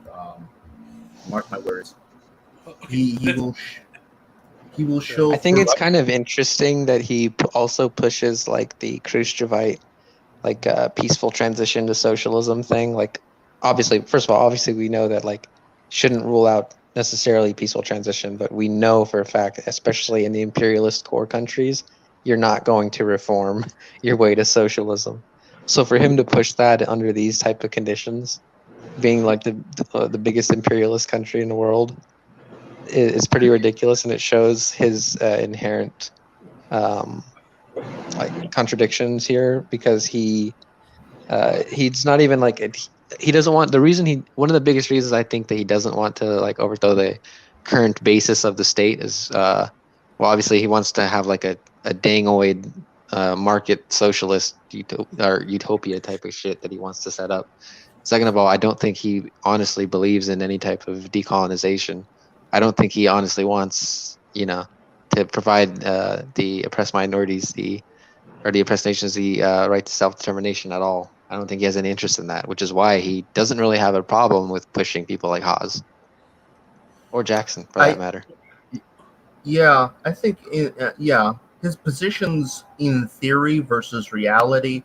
I would say he wants a model in theory that's more closer to the Chinese model, which is corporatism, which is a cute word for fascism. I mean, that's literally what China is. It's a fascist country. They have it is the quote dictatorship of the people, class collaborationist country where billionaires sit on the central committee of the Communist Party. He wants something like that. He doesn't really want to change fundamentally the structures of our society. Like, ask him about working rights, and it's basically like, well, the state having power means that workers have rights. It's like, no. What is the class dynamic of the state? And then he'll say things, some absurd shit like, well, we need public, what is it? Public forfeiture, or is that what it's called? Under the U.S. the U.S. Constitution, that'll get us to socialism. It's just like, well, he's not serious. Here's the thing: you could easily, like, for those of you who are not as familiar with Marxism regarding what we're talking about, if you want more context, read these two works, and you'll understand why you cannot reform capitalism. Read Rosa Luxemburg's Reform a Revolution and Lenin's State and Revolution. Read them both back to back, because it debunks this very notion that you can overthrow capitalism peacefully. And it also, Lenin more than Rosa, talks about opportunist so-called Marxists supporting imperialism. Read those two works. They're essential. I mean, I just read State and Revolution recently, and I was amazed just how right Lenin still is regarding opportunists. In fact, he saw a lot of treads like coming at the time that he wrote the work in the first place. Yeah, that's the amazing thing I noticed about Lenin. Like, that's probably why he's my favorite of all the major heads of Marxism and just in general. Like, the things that he predicted, we still see a lot of this stuff today. A lot of the things he said are still extremely relevant and they can be applied today. But if you try to bring that up with like these type of revisionists, they'll just call you like a dogmatist or something. Well, Even though that's Rosa, not the case because we're applying it to our own material conditions. yeah, but But Rosa Luxemburg predicted like the fall of social democracy before the Soviet Union was even established. yeah, It's like she debunked the very notion you could reform yourself to socialism. Like this is why people need to actually read these works because it's very important. Because I'm not sure if some of these people are stupid and that they don't know what they're talking about. Caleb, I don't think he's stupid. I think he's well read. Haas, I don't know. I mean, every time you quote Lenin, he like silence you. Like I'm more leaning towards I don't think Haas is that bright. I think Haas is more into philosophy than actual like any other type of like economics or politics or anything like that. And I do think he's more of an idealist than a materialist, especially considering his opinion on like land back and stuff. But Yeah, I mean, it's crazy. I got a cold, so I'm nasally, but you know, when it comes to Haas and Caleb Maupin, they really aren't that big at all. I mean, you look at what real, Marxism on the internet is, at least in terms of the internet front, and you look at people like Hakeem and Ugopnik and people like Second Thought, and they're really doing what work needs to be done by pushing socialism in a mainstream message that, anyone can understand. And they are kind of seeped in like memes and kind of like younger, more like amateurish culture, stuff like that. But I mean, the fact that they're able to push this message to a lot of, young people who would have normally been apolitical, now they're political. And I think that happens with young people. And I think the way that we politicize apolitical working class people is through unions. An example I was thinking of is I have a family member who is a teacher here in California, and he makes good money after a lot of years of teaching. Doesn't know absolutely shit about politics. Doesn't know anything about politics, economics, and doesn't know anything. Well, he sure as hell does know about his union, and he knows about the teachers' union. And that's the thing, we got to make communism directly improving people's lives so that people will, start to learn more about what communism is. And I just think that's through the union first and foremost. Well, the thing with these Patsocs is they are essentially pushing the same shit that Bernie Sanders is basically mean for, that socialism is free shit. Yeah. And didn't you watch Haas? You're not supposed to support unions. You're only supposed to support Twitch streamers. Wait, Yeah, he's such a hypocrite too. The Amazon Union, Chris Smalls comes out. All of a sudden, we're behind Chris Smalls in the Amazon Union, and yet Haas says not to support unions. Unions are the fastest path to radicalizing the working class that we have, especially in a time of major inflation right now, where I was looking at local jobs. Some of these jobs have been cutting their pay by like $7 an hour. It's ridiculous, and these are hard ass entry level blue collar jobs like package handling. The fact that these jobs are getting cut and they're not unionized, it just goes together hand in hand. Yeah, we're having a problem here with my job where they're cutting hours for people, and it's really the system in place because the guy doing it, he basically said like, look, if I gotta cut these guys' hours because if I don't, they're gonna fire me and put somebody else in there who's gonna do it. And of course, because I work at a corporation that's higher up, and it's fucking. I mean, it's bullshit because they overspent like what $10 million or something like that on payroll or something like that, and what see, this is the problem with you know. When you're done, Stan would like to make it. Oh, sure. Say something when you're done. Yeah, I'm just saying, Just like, finish your point. What happens when you put the profit motive over, people's livelihood, and all of you. Do you want to add something to this, Stan? Well, I was just gonna add in there. Well, I guess they're going back to cutting hours and cutting pay. I guess the worker shortage isn't having that much of an effect on them, apparently. Right. Well, you know how my job is dealing with cutting work hours by hiring more people, inexperienced people. Like that's how they're dealing with this. And in fact, a lot of products. I work at retail that it used to be sold at my store has been discontinued since the Ukraine situation. Like there's multiple products that you cannot get anymore. Yeah, because of inflation. Oh, yeah. Yeah, but I mean, what good is hiring inexperienced people? Isn't that just going to be unproductive to that store? Well, okay. When it comes to these, to my job, I'm not going to dox myself and say where I work. In order to actually be guaranteed, like, to be able to work 40 hours and not have to work at other jobs, they reduce the work, basically people's hours by hiring more part-timers. Because in order to be a full-timer at my job, you have to be like in a management-like position. Yeah. It's not actually management, but I'm just trying to be. I'm not going to dox myself, like I say. Yeah, don't do that. But we'll just say supervisors. Like if you're in a supervisor or whatever who like writes orders, if you're like doing that, you're fine. But if you're like me, like everyone else's hours have been cut.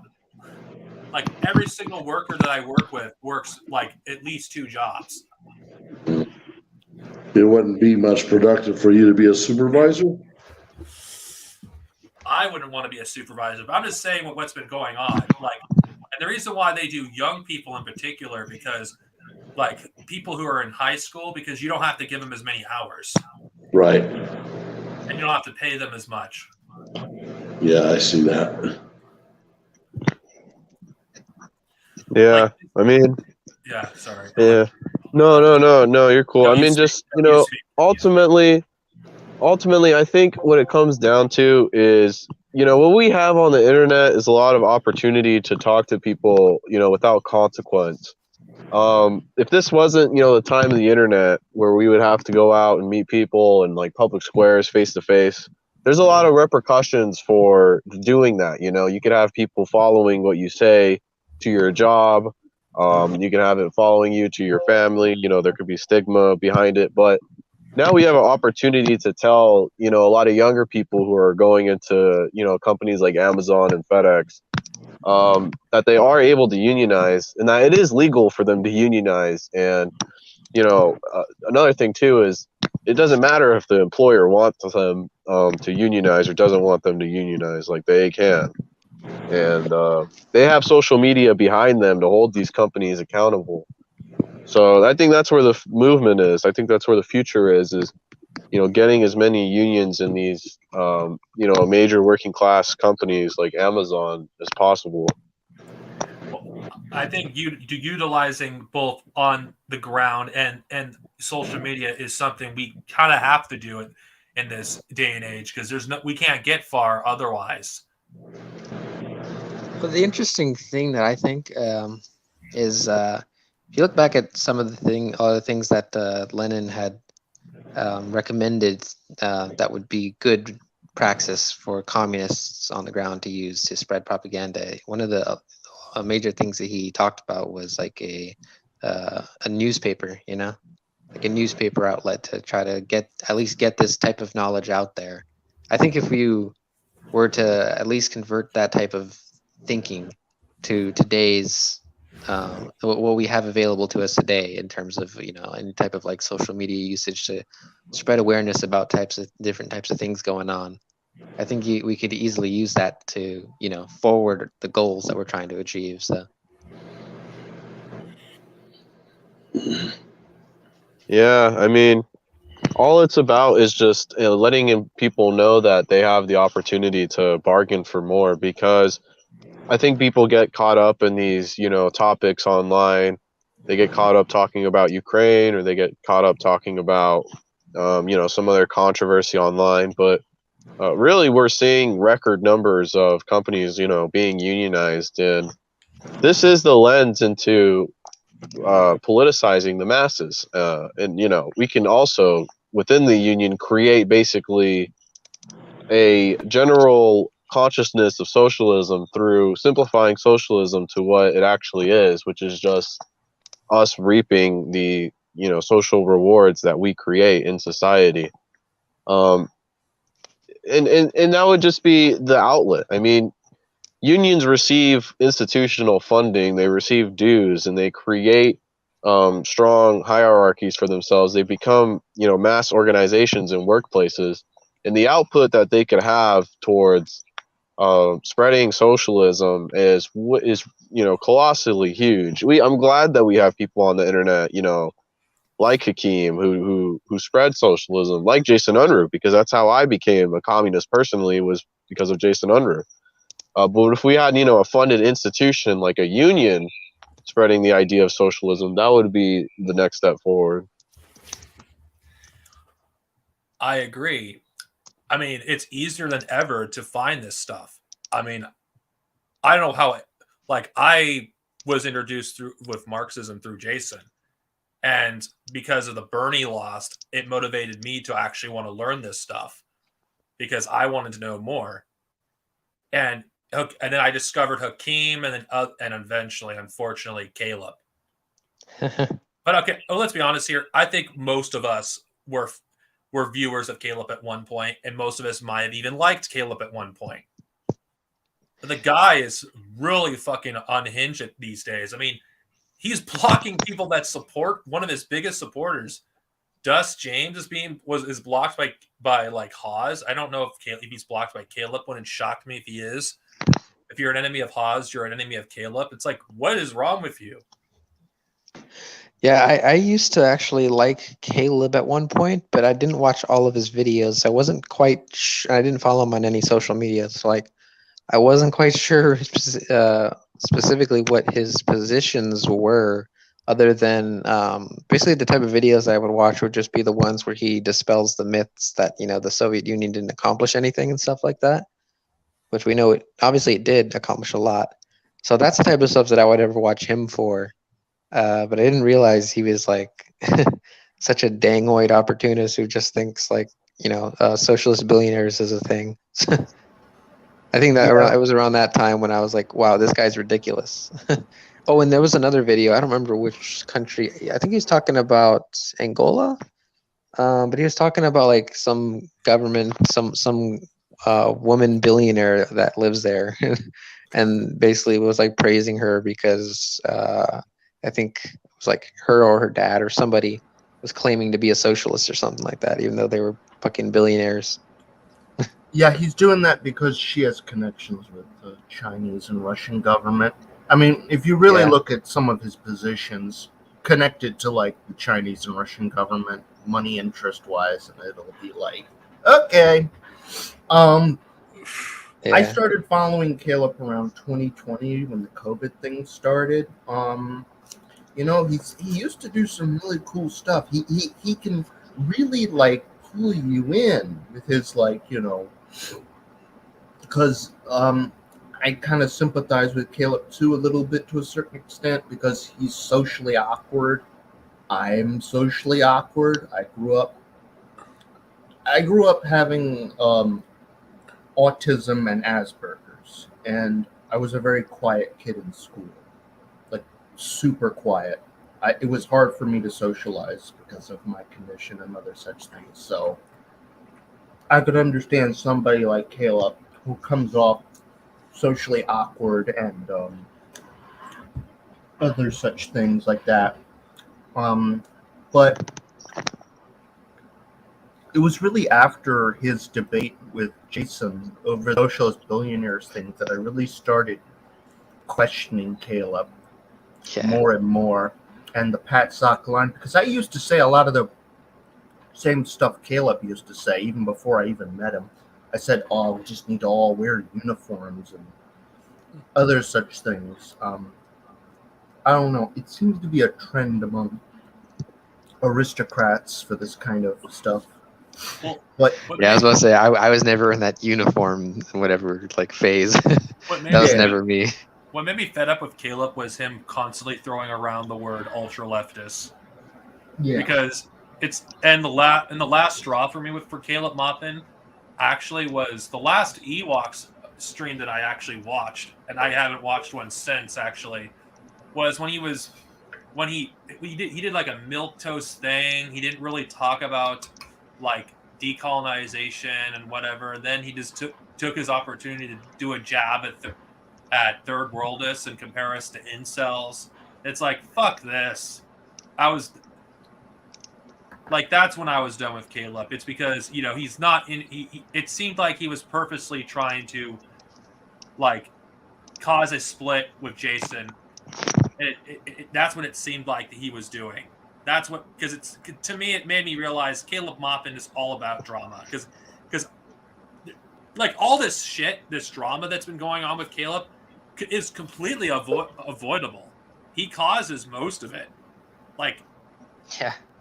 this Yeah. whole He'll constantly go out of his way to try to like say, oh, all of my haters are feds and all this shit. Like they're all working with American imperialists, and then he tries to like, I don't know. He just always tries to make stupid, useless points that don't even need to be made, and they're wrong anyway.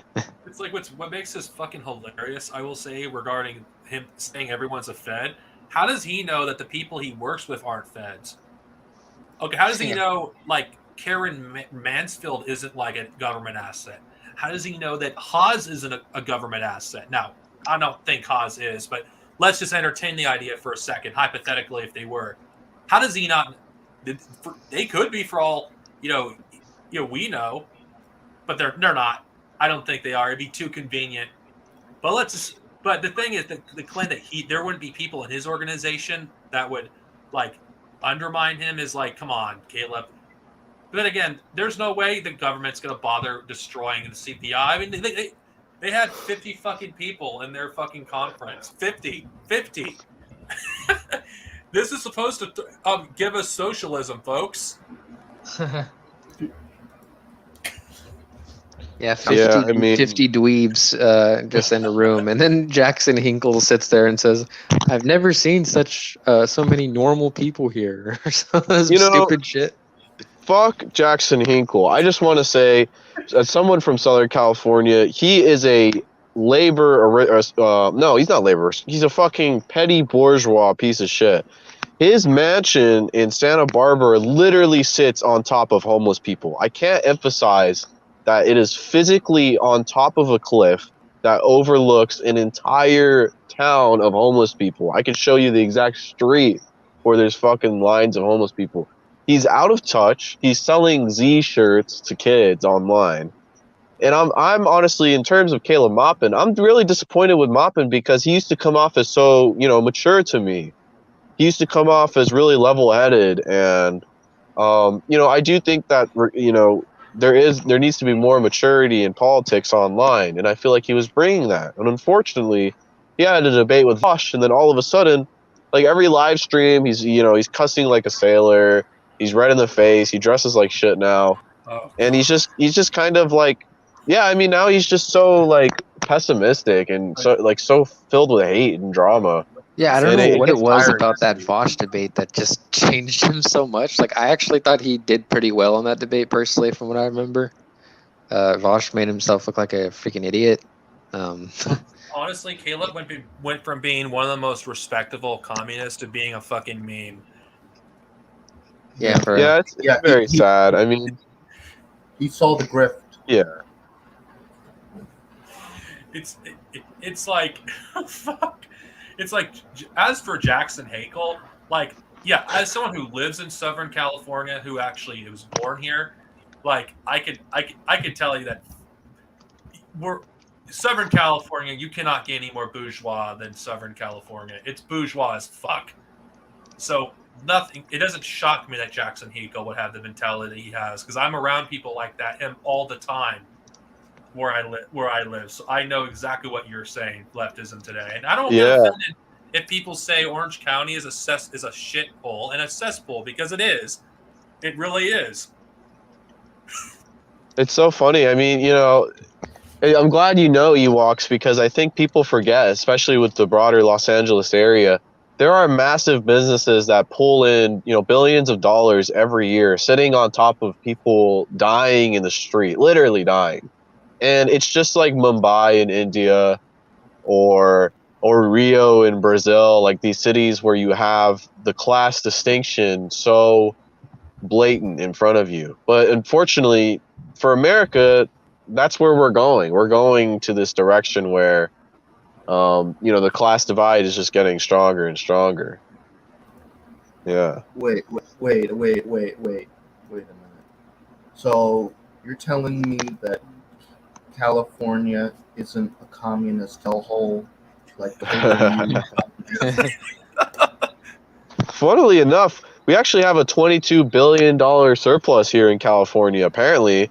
I mean, I doubt we're supposed to have a rebate for gas, but I very much doubt it. I mean, this whole, you know, now everyone's spooked about stimulus checks because of, you know, Trump handing out like 18 trillion, you know, bajillion dollars during COVID, and stimulus checks and inflation and shortages. And it just goes to show how stupid measuring things in the dollar is. I mean, you know, it's so funny when you look into modern monetary theory and you realize all it is just whether to print more money or print less money at the end of the day, you know, raising or lowering interest rates. And, you know, with our technology, we don't need money anymore. We don't need this kind of accounting. We need real planning, not just the fucking forces of anarchy. Yeah, but they would call you an anarchist for that type of shit. Yeah. Oh, no. You know what they would say? That I'm stuck in the 20th century Soviet style socialism. I hate that so much. What is the deal with that? Like, you're so scientific to dismiss the entirety of socialism and what it stands for, because now we're in the 21st century. 22 years have passed since the 20th century. Now we need to abandon planning. You know, it's mind-boggling to me. Yeah, for them, scientific socialism means just do the opposite of what the book actually says, or what was actually done in the 20th century. Just do the opposite. That's what science is. It's not like correcting the small, minute mistakes while maintaining the basis of what it actually is. No, it's just doing the opposite. That's the real scientific method, apparently. And the thing that triggers me most than ever to do economic planning. Because of technology, it's easier now than ever. Than this, we can do socialism right now, and it's possible. We can do it. We have the technology. What's the excuse? And the labor aristocrats who ran the Soviet Union, you know, because people, again, history not taught. There was a coup in the Soviet Union. There was an assassination of Joseph Stalin. Like, people don't just die. He was at a healthy age, and then all of a sudden mysteriously dies. We don't know why. And then all of a sudden, 1957, they start, you know, there was a coup basically by Khrushchev. This is all documented. Watch Finball. You can go to Wikipedia. It's all there. And basically, Khrushchev used the military to basically stop, you know, the people like Molotov and Georgy Malenkov and others who did not want to go down the path of liberalism and this kind of market economy bullshit that Khrushchev was pushing. So then the the bureaucrats took over, and they stymied progress in terms of like computer development, in terms of other such things like that. and it was really just like a fight to see like if the Soviet Union could have developed, computers prior to its collapse, and unfortunately, we know where that story led to. Okay, Um, when people are talking about the anarchy of production, they're not saying that anarchists are against planning. That's not what we're saying. We're saying that the anarchy of production is pretty obvious because that's how capitalism, functions. And we're not saying that anarchists don't believe in planning. I mean, if anyone who's watched American Johnson, which I think is one of the few good anarchists out there, he would tell you that is bullshit. But that's a different discussion, and I don't have any anarchists on here that could actually, state their case. yeah, Yeah, anarchists are some of the. I mean, I've talked to some of the nicest people I've talked to on the left. When I was briefly in the DSA, just meeting some people because I had moved counties. There were actually a few anarchists in the DSA. One was a member, and two others were just a friend. And they were incredibly nice to me. I mean, anarchists believe deeply in the idea of mutual aid. And I think it's a good idea. I think what Kropotkin analyzed when he was looking at biology is correct. I mean, you go to places in, like in the Slavic world or in other cultures that are less affected by this U.S. cultural hegemony of capitalism, and you see camaraderie. You see, people inviting each other into their houses and people living a lot more communally, like we naturally do. And I think the suburbanite, capitalist culture kind of isolates people from their community, and it creates a lot of alienation. And it kind of separates the working class from being involved with each other, too, really. Well, I agree, and I think I'd like to make a distinction. There's a difference between bourgeois anarchists and organic anarchists. Like those who are their boots are on the ground, they're actually doing things to help people in the real world. They're not the same thing as these online LARP anarchists on Twitter and YouTube. would we Do. classify? Would we Sorry. classify Vosh as an? Would we classify Vosh as an anarchist? He's not an anarchist. He's like, yeah, Yeah. that's what I suspect, because he seems to be just a Democrat, but Yeah, he's literally just a Democrat that wants like fucking co-ops and markets and shit. Like that's it. He just wants cooperative capitalism. Vosh is an example why there were enough gulags in the Soviet Union. Yeah. Yeah, I mean, Vosh, when it comes down to Vosh, like, he's become a lot more honest. I remember when I debated him and he called himself like an anarcho-syndicalist, market socialist. Nowadays, he's a lot more like open about his, anarcho-Bidism grift. But I think Vosh is funny to point and laugh at. I just don't know why Caleb Maupin has pretty much made his entire personality about Vosh. Yeah. And he's kind of just, made himself look very foolish in that way. Just, he wrote a book about Vosh, basically. Let's be honest, that BreadTube book, that was the love letter to Vosh. And it's sad to see. I mean, yeah. The BreadTube book is just essentially I had a spat on people I don't like on Twitter, and I'm writing a book complaining about them. I mean, I've read that. I personally have.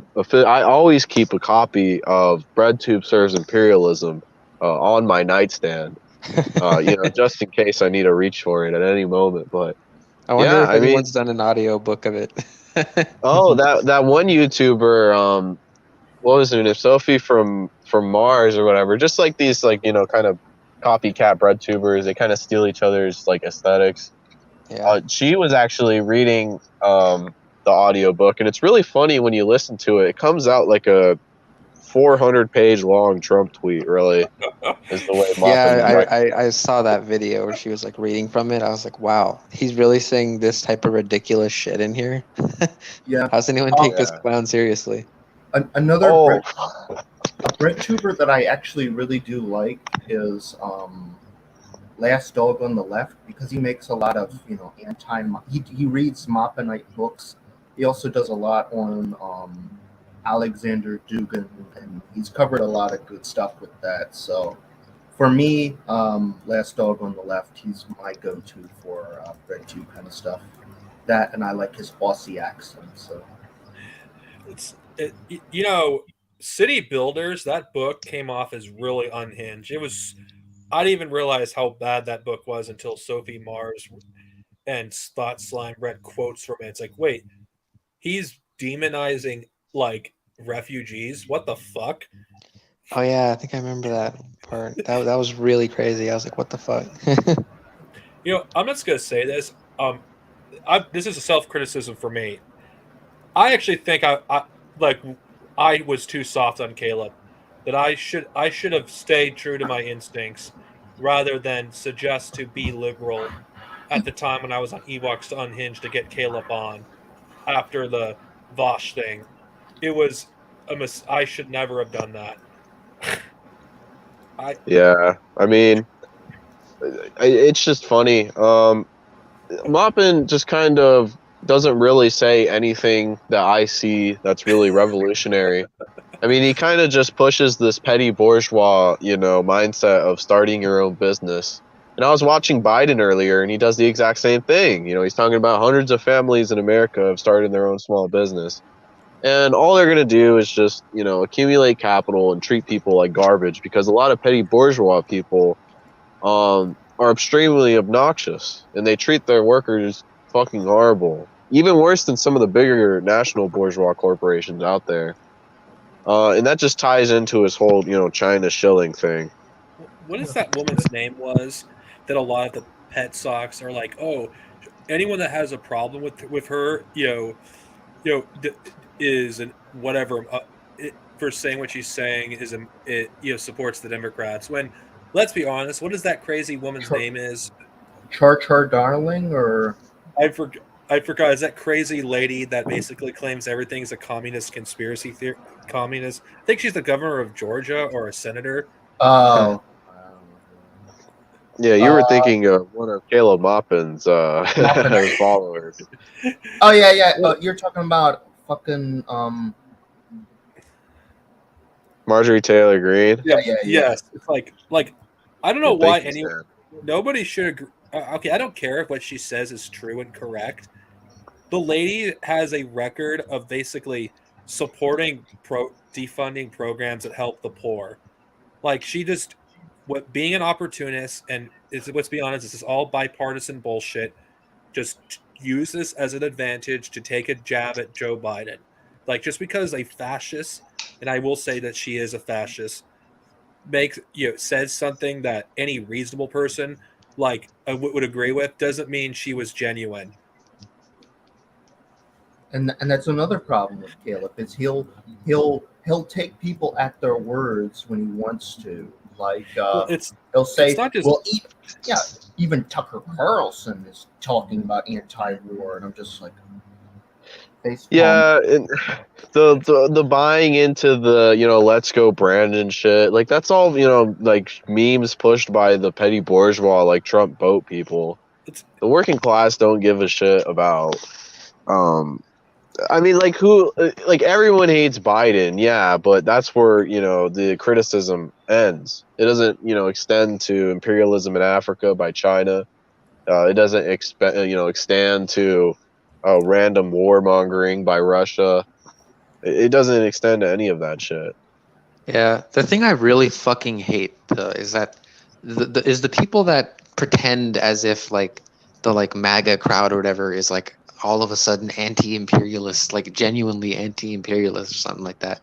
No, that's not the case. They will be against anything that takes down the U.S. as long as the Democrats are in office. It shouldn't matter if it's the Democrats or the Republicans in office. We should be taking it down regardless.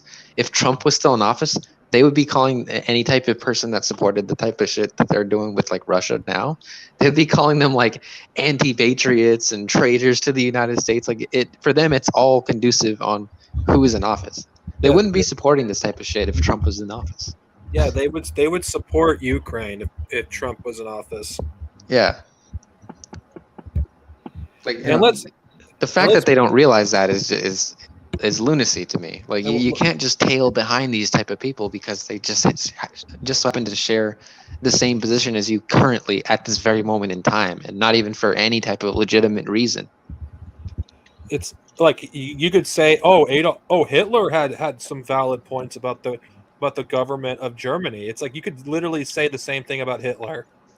He may have been right on some things. That doesn't mean we should fucking support these fucking people. Yeah, and I Yeah, keep on hearing them say like, "Oh, we're bringing conservatives over to our side," and for me, it's just like, I don't think you're genuinely bringing them to the socialist side at all. Like, it just sounds like you're giving them new language to push the same bullshit reactionary crap that they already believed beforehand. Okay. Which, look, is that helpful? No, not really. In okay, fact, I would think it's kind of harmful.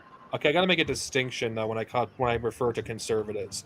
There's petty bourgeois conservatives, and then you have genuinely working class conservatives. Yeah. They're not the same thing. Because if you talk to average working class conservative and you were to tell them about this Caleb Maupin shit, they would think that he's a fucking weirdo. Yeah. Yeah. It only appeals to petty bourgeois conservatives. yeah. What Caleb? Yeah, there's a genuine section of the working class that went to like the MAGA crowd, especially in like 2016, because they were just so disenfranchised with the system, and they didn't want to vote for Hillary because she literally was the embodiment of the neoliberal system. And at least in 2016, if you look back at the rhetoric that Trump was using, he was using like some populist type of rhetoric and stuff, which, sure, yeah, that could definitely bring over some people from the working class to at least believe in him over Hillary, which I don't blame them for like falling into that shit. Okay. But regardless what we like it or not, some of the people we're going to bring over are going to come from some conservative backgrounds. Yeah. But we gotta look at it from a class basis. Like, are they bourgeois or are they working class? Yeah. And we don't change our views just to pander them, like say a certain Twitter personality saying, we don't support mandates anymore. Fucking what? Yeah, I mean, the thing about it is they treat going into the proletariat as if we're going into the most racist, like whitest part of America, and all the other labor aristocrat parts of America. They're not the white racist MAGA people like Maupin portrays it. I mean, in reality, there's going to be a lot of conservative people that join alongside, but they're still going to be speaking the same rhetoric as us. I mean, like communism, it's international and it transcends culture and skin color. And, you may have people who are more conservative. Like, for example, Stalin was conservative. He grew up in the Orthodox Church. He was ordained, I believe, in the Orthodox Church as well. So obviously he was, very staunchly socially conservative. And then you have much more staunchly liberal people like the Black Panther Party. So, I mean, personally, socialism is always going to embody progressivism because socialism is about freedom, and conservatism is about limiting people on their ability to choose their own decisions because of some notion of, some idealist notion of culture or tradition. But really, when right wingers, or not really right wingers, but when the more conservative or reactionary working class come to socialism, they're not going to be hard to reach because if they're proletariat like us, they're going to be in the exact same situation as us, right? Which is why so many people who come into socialism are white or black or brown, because we all experience, the same thing. Yeah, definitely. Well, And the thing is too is like obviously we're going to be bringing in like conservative people too, which is still a good thing. I mean, it's a good thing we're going to bring in people from all different kinds of people because like as we know, like socialism is going to be a system that affects everybody, and a system reacts to different types of people in different types of ways. Like it's completely applicable that or that socialism would necessarily fulfill the goals of what conservatives are even trying to look for, as well as what progressives are trying to look for. Like you could much more easily raise a family if you so choose to do so under a socialist society than a capitalist society. You wouldn't be inclined to have to constantly be working overtime and stuff like that to just to get by and pay the bills. You would actually have time to spend time with your family and stuff like that. Well, I agree with that, and that's why I feel like when these Patsocs say we need to reach out to these conservatives, I just feel like they don't see like average working conservatives as human. The main reason they want to cater to those kind of people, it's not because they care about fighting for them. It's because they themselves are racist and they want to cater to racists, which I think is dehumanizing, because not all working class conservatives are like your stereotypical MAGA fucking racists. That's Yeah. not all of them. Yeah, that's the thing too. And I wish I had the quote right now with me, but there's a Mao quote out there in quotations from Chairman Mao. I believe it's in the Masterline chapter where he goes into the idea that there's a lot of revisionists that try to clamor towards a specific backward section of the working class and try to project those views of the culturally backwards onto the rest of the working class, as if that was the thoughts of the working class as a whole, which is completely bullshit. And yeah, it even comes with like a racist tinge as well, because I very often see a lot of these Patsoc guys, like they'll react to like a trans comrade or something like that, and they'll be like, if you went to so and so country in the Middle East or Africa or something like that, you wouldn't come back, they would kill you or something like that. It's like, dude, you're literally sitting here trying to say that like you're trying to portray them as like these crazy uncivilized savages. Like that's not how the vast majority of people are. Yeah. Yeah, 100%. A majority of the most racist people are actually not from the working class or the lumpen. It's the petty bourgeois. They're the most racist. Yeah. Yep. And that is Which again, which is yeah, that's huge. like the upper mid. That's like the upper, the more petty bourgeois conservative ones a lot of the time. And that's always been the base for fascism, is the petty bourgeois elements of society. The thing is, it just feels like they are trying to redefine what is working class, because They are.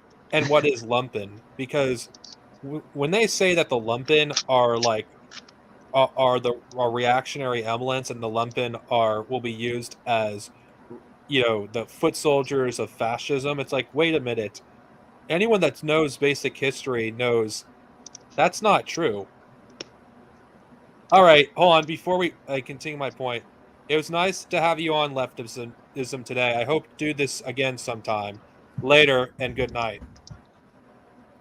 Anyway, it's always the petty bourgeois that support fascism. They're the loudest supporters of fascism, and they will always support fascism before they'll support revolution, because not all of the people of the petty bourgeois will do that, but most of them will. I mean, anyone that studied the history of Italian fascism and Nazism will know that the first people to support them were the petty bourgeois.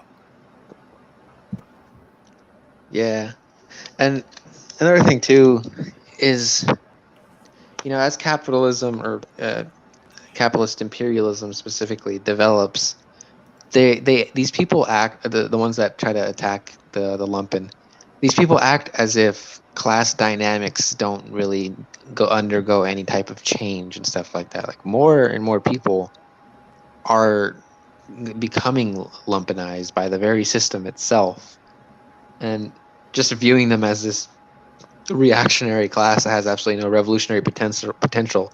It's a self-fulfilling prophecy. If you already go from that notion believing that they are going to be reactionary or something like that, and they're going to be against socialism, it's only going to come true if you don't even try to organize them. Because I think it's pretty ridiculous. because they're gonna Franz they're gonna Fanon.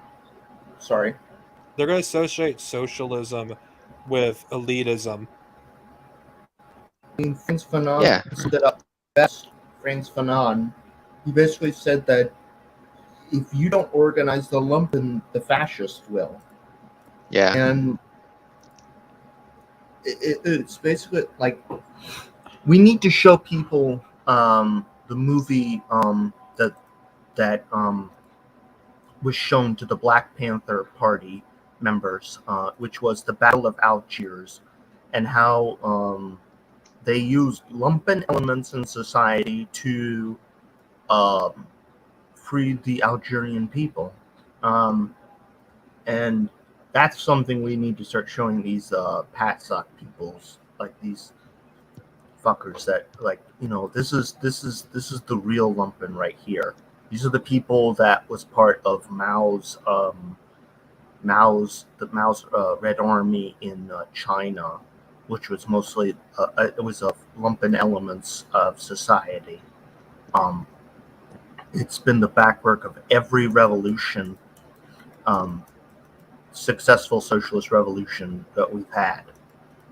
And I'm just gonna say this: I don't care what Marx thought of the lumpen, or Marx. I mean Engels and Marx. I don't care what they thought of the lumpen because, they wrote it that they're human beings, and socialism is a science, not a religion. And And they wrote it back in the 18th century. I mean, the 19th century as well. I always have to point this out too. Like you guys are aware of that, right? Like we're not in what was it, like 1860s French Empire, basically. Well, not to mention, like regarding Marx and Engels, they never lived to see a socialist revolution. Yeah. I mean, a successful one. They did see the Paris. Well, that's what I meant. Okay, I should have said successful, but okay, I believe strongly had Marx and Engels lived to see all these revolutions happen, they would have changed their mind on the lumpen if they were given more opportunities to see more revolutions, but they didn't. And it was up to other Marxist writers to actually update the theory because science is always has to update, constantly has to revise its theories, because that's what science is. If you treat Marxism as a science, you cannot just look at, oh, this writer said this writer said that. It's like, okay, so what about Mao? What about the Black Panthers? What about Franz Fanon? Yeah, and it should also be noted. It's like, and here's the thing: can we just stop with this stupid nonsense of this Jay Sakai shit with the book Settlers? I mean, okay, here's the thing: I'm not a big fan of the book myself. I'm not. I think the book has a lot of problems, and it preaches to the choir. That's just I'm just speak. That's just my opinion. Yeah, I think it should also be noted that keep in mind the people who are who try to bring up oh, look at what Marx and Engels said about the lumpen. It's super opportunist of them to even try to say that for a couple reasons. Well, for one, these are the same type of people that are calling us dogmatists for actually adhering to Lenin's theory of imperialism and what constitutes a socialist society and stuff like that. They're calling us dogmatic, and yet at the same time they're using outdated class analysis from Marx and Engels that are no longer applicable. So if they wanted to be that way, then why don't they also talk about how Marx and Engels didn't necessarily always agree with the idea of socialism in one country being a thing? And it's specifically because conditions changed from the time of Marx and Engels and the time of Lenin during the era of imperialism. And why? So if they're going to accept socialism in one country, which is a correct idea, They should also accept the idea that maybe the lumpen are not just a reactionary class, and we should just throw them to the curb and allow the fascists to organize them. And also maybe they should also stop quoting the Communist Manifesto out of context and using it, especially considering in the last final edition that Friedrich Engels put out, he put a little note at the beginning of the book and he said, "Stop following this book. It's out of date theory. If I could go, I regret some of the stuff I wrote in here and would go back and change it if I could." Um, yeah, they've already went back and corrected their own theories. Um, like, for example, Marx said originally that revolution would happen in Germany and England and France because they were the most advanced, developed capitalist societies at the time. But then he later changed himself at the very end of his life, where he started saying things like, well, actually, maybe revolution might happen in Russia or something like that. Yeah. So again, it's literally like we already have like the evidence right there, and people just can't expect people born literally like 150 or 200 years ago to have the same correct up-to-date theory because they're dead. They can't analyze the social economic relations that have changed so dramatically since they've been dead. It's like Yeah. this is baby brain stuff with these Patsocs. Yeah, and see, this is what I love about Lenin so much, is that even Lenin understood this, at least to a degree. So here's something from 1905 that Lenin wrote in his work called Social Democracy's Attitude Towards the Peasant Movement. He says, quote, "To consider it, quote unquote, unorthodox to organize a proletariat which has not entirely freed itself from various relics of the past is a tremendous delusion, and we would like to think that the relevant passages of the letter are due to a mere misunderstanding. The urban and industrial proletariat will inevitably be the nucleus of our social democratic labor party, but we must attract to it, enlighten, and organize all who labor and are exploited, as stated in our program, all without exception. Handicraftsmen, paupers, beggars, servants, tramps, prostitutes. Of course, subject to the necessary and obligatory conditions that they join the social democratic movement, and not that the social democratic movement join them, that they adopt the standpoint of the proletariat, and not that the proletariat adopt theirs. If these type of people reject working and organizing people that are struggling regardless of their if they're industrial workers or something like that, if they don't want to organize like sex workers or gang members or any other type of like lumpen element or something like that and raise their level of consciousness, they are not communists. They're not Marxist Leninists. They don't believe in any type of vanguard party. They don't believe in the mass line. That's the basis of the mass line, is to raise the level of consciousness that the working class and the working masses in general of what they have currently. Raise it above what they have currently. Otherwise, we're never going to get to any type of revolutionary action. We're always going to be stuck in this reformist mindset unless you actually push people to believe something further than what they already believe. If you don't believe in that, then you're not even a Marxist-Leninist. You're just a social democrat. Yeah, I agree, and it's just ridiculous. This is basic Marxist Leninist theory that a lot of these people go against. And you know what? Yeah, I've been talking about the Patsoc community for like the past 2 hours, but I feel like, as Mao wrote in Combat Liberalism, incorrect ideas must be combated. Otherwise, you're practicing liberalism. Yeah, that's the thing too. And he also says in Combat Liberalism that even you should be calling out people even if you consider them a close friend. And that if you just ignore the clear and obvious errors that a friend is doing simply because they're your friend and you don't want to strain your relationship with them, you're being a liberal. You're blinded by liberalism. And we see this in the Patsoc community with like the very tiniest little itty bittiest type of disagreement. They will call these people, they will call the other person like a wrecker or something like that. ultra leftists, like whatever the fuck that means. Yeah, ultra leftist, all this other type of stupid shit. Like I thought it was hilarious when people were giving like the most milquetoast critique of Samira Khan when she retweeted like some genocidal bullshit. And people were calling them like wreckers and like, oh, you shouldn't be stating this type of stuff. Like, I just find it funny. This is the line that Be Liberal is willing to take.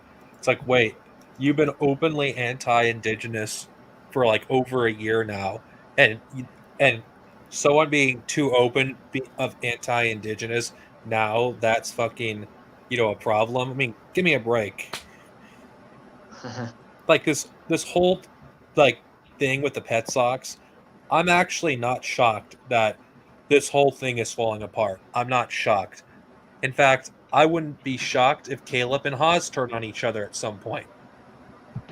the only thing I'm shocked about in regards to the Patsoc movement is that the ones who are moving away from Haas, realizing that he's just some reactionary chud idiot, is that they didn't realize this sooner.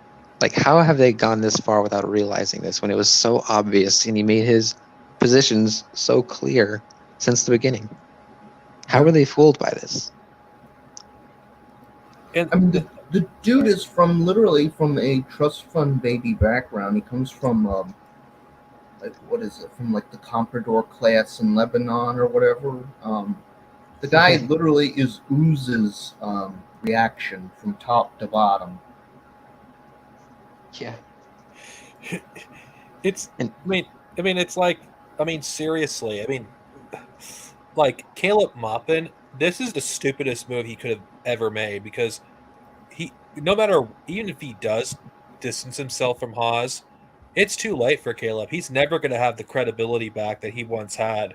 He destroyed it in the past like year and a half, and for what? So he can like get Haas's audience. for real.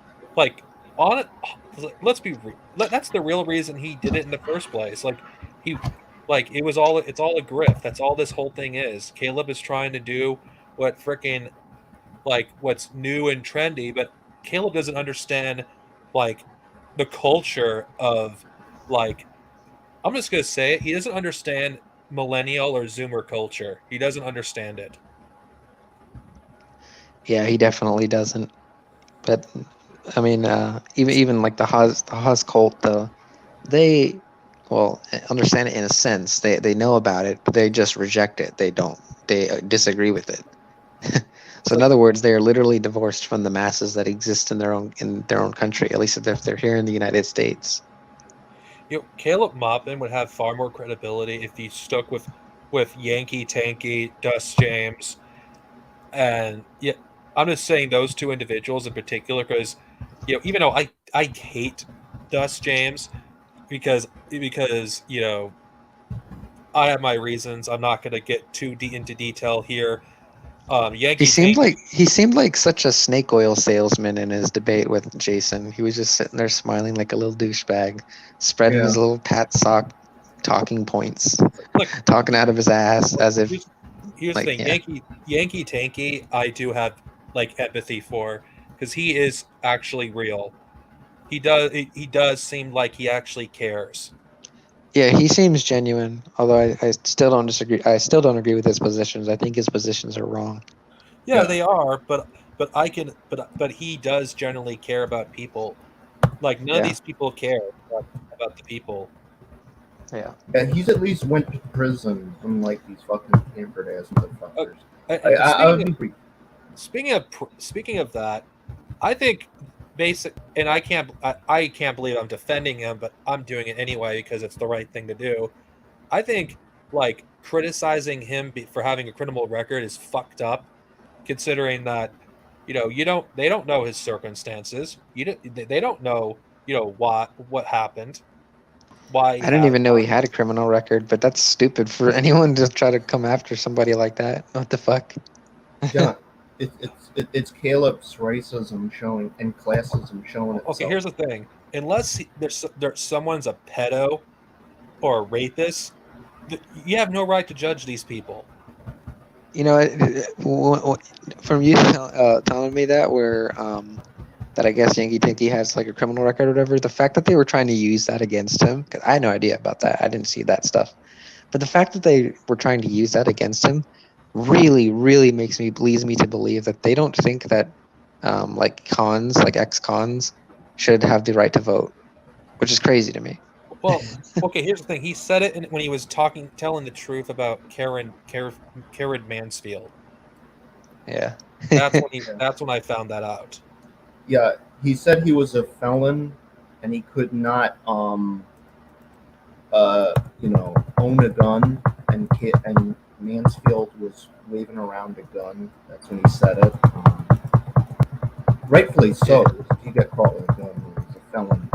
Like people talk about the United States not having gun control. I mean, it does. Like if you're a felon or criminal or something like that, that's a little way that they can little loophole that they can get gun control across by controlling the masses having guns. They'll just call you a criminal and throw you in jail.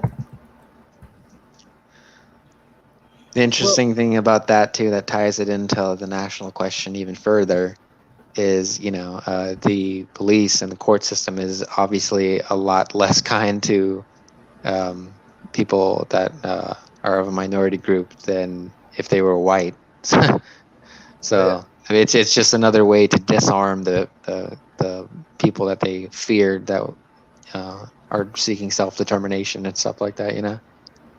Yep. Well, I'm just saying this because I know some people could say I strongly hate the Patsocs.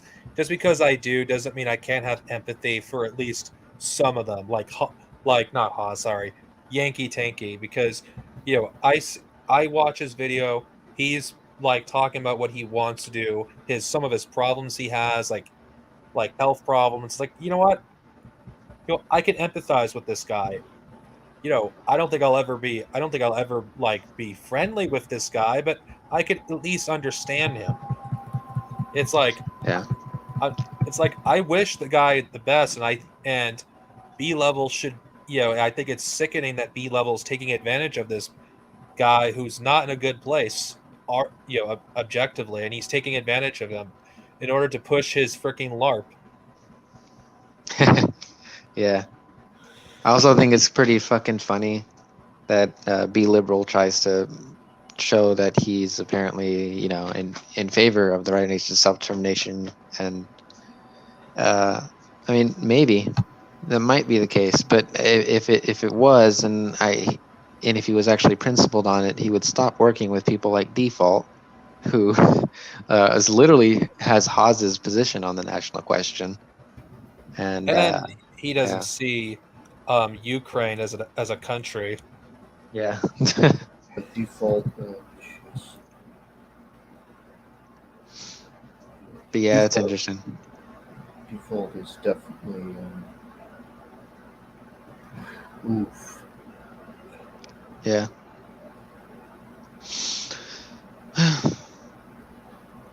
Right, I guess I'm gonna head on out. Before you go, I'm about to end this stream. Do you guys have any last words? No, I'll just say I like your idea, about keeping all of the actual genuine Marxist-Leninist content creators and people in general, the Marxist-Leninist community, close-knit and together. I think that's a good idea. We should be doing that. Well, I'll probably like to discuss this probably further, the multi-channel network idea, but I'll discuss it at a different time. Anyway, for those of you who've stayed this long, thank you, and for every person that came on, I thank you as well. And for those of you who went through this long stream afterwards, thank you for watching this long stream. Anyway, peace out. May the force be with you, and may we live long and prosper. Godspeed the DPRK getting well from COVID. Yep. Long live the DPRK. Long live Kim Jong-un. All right.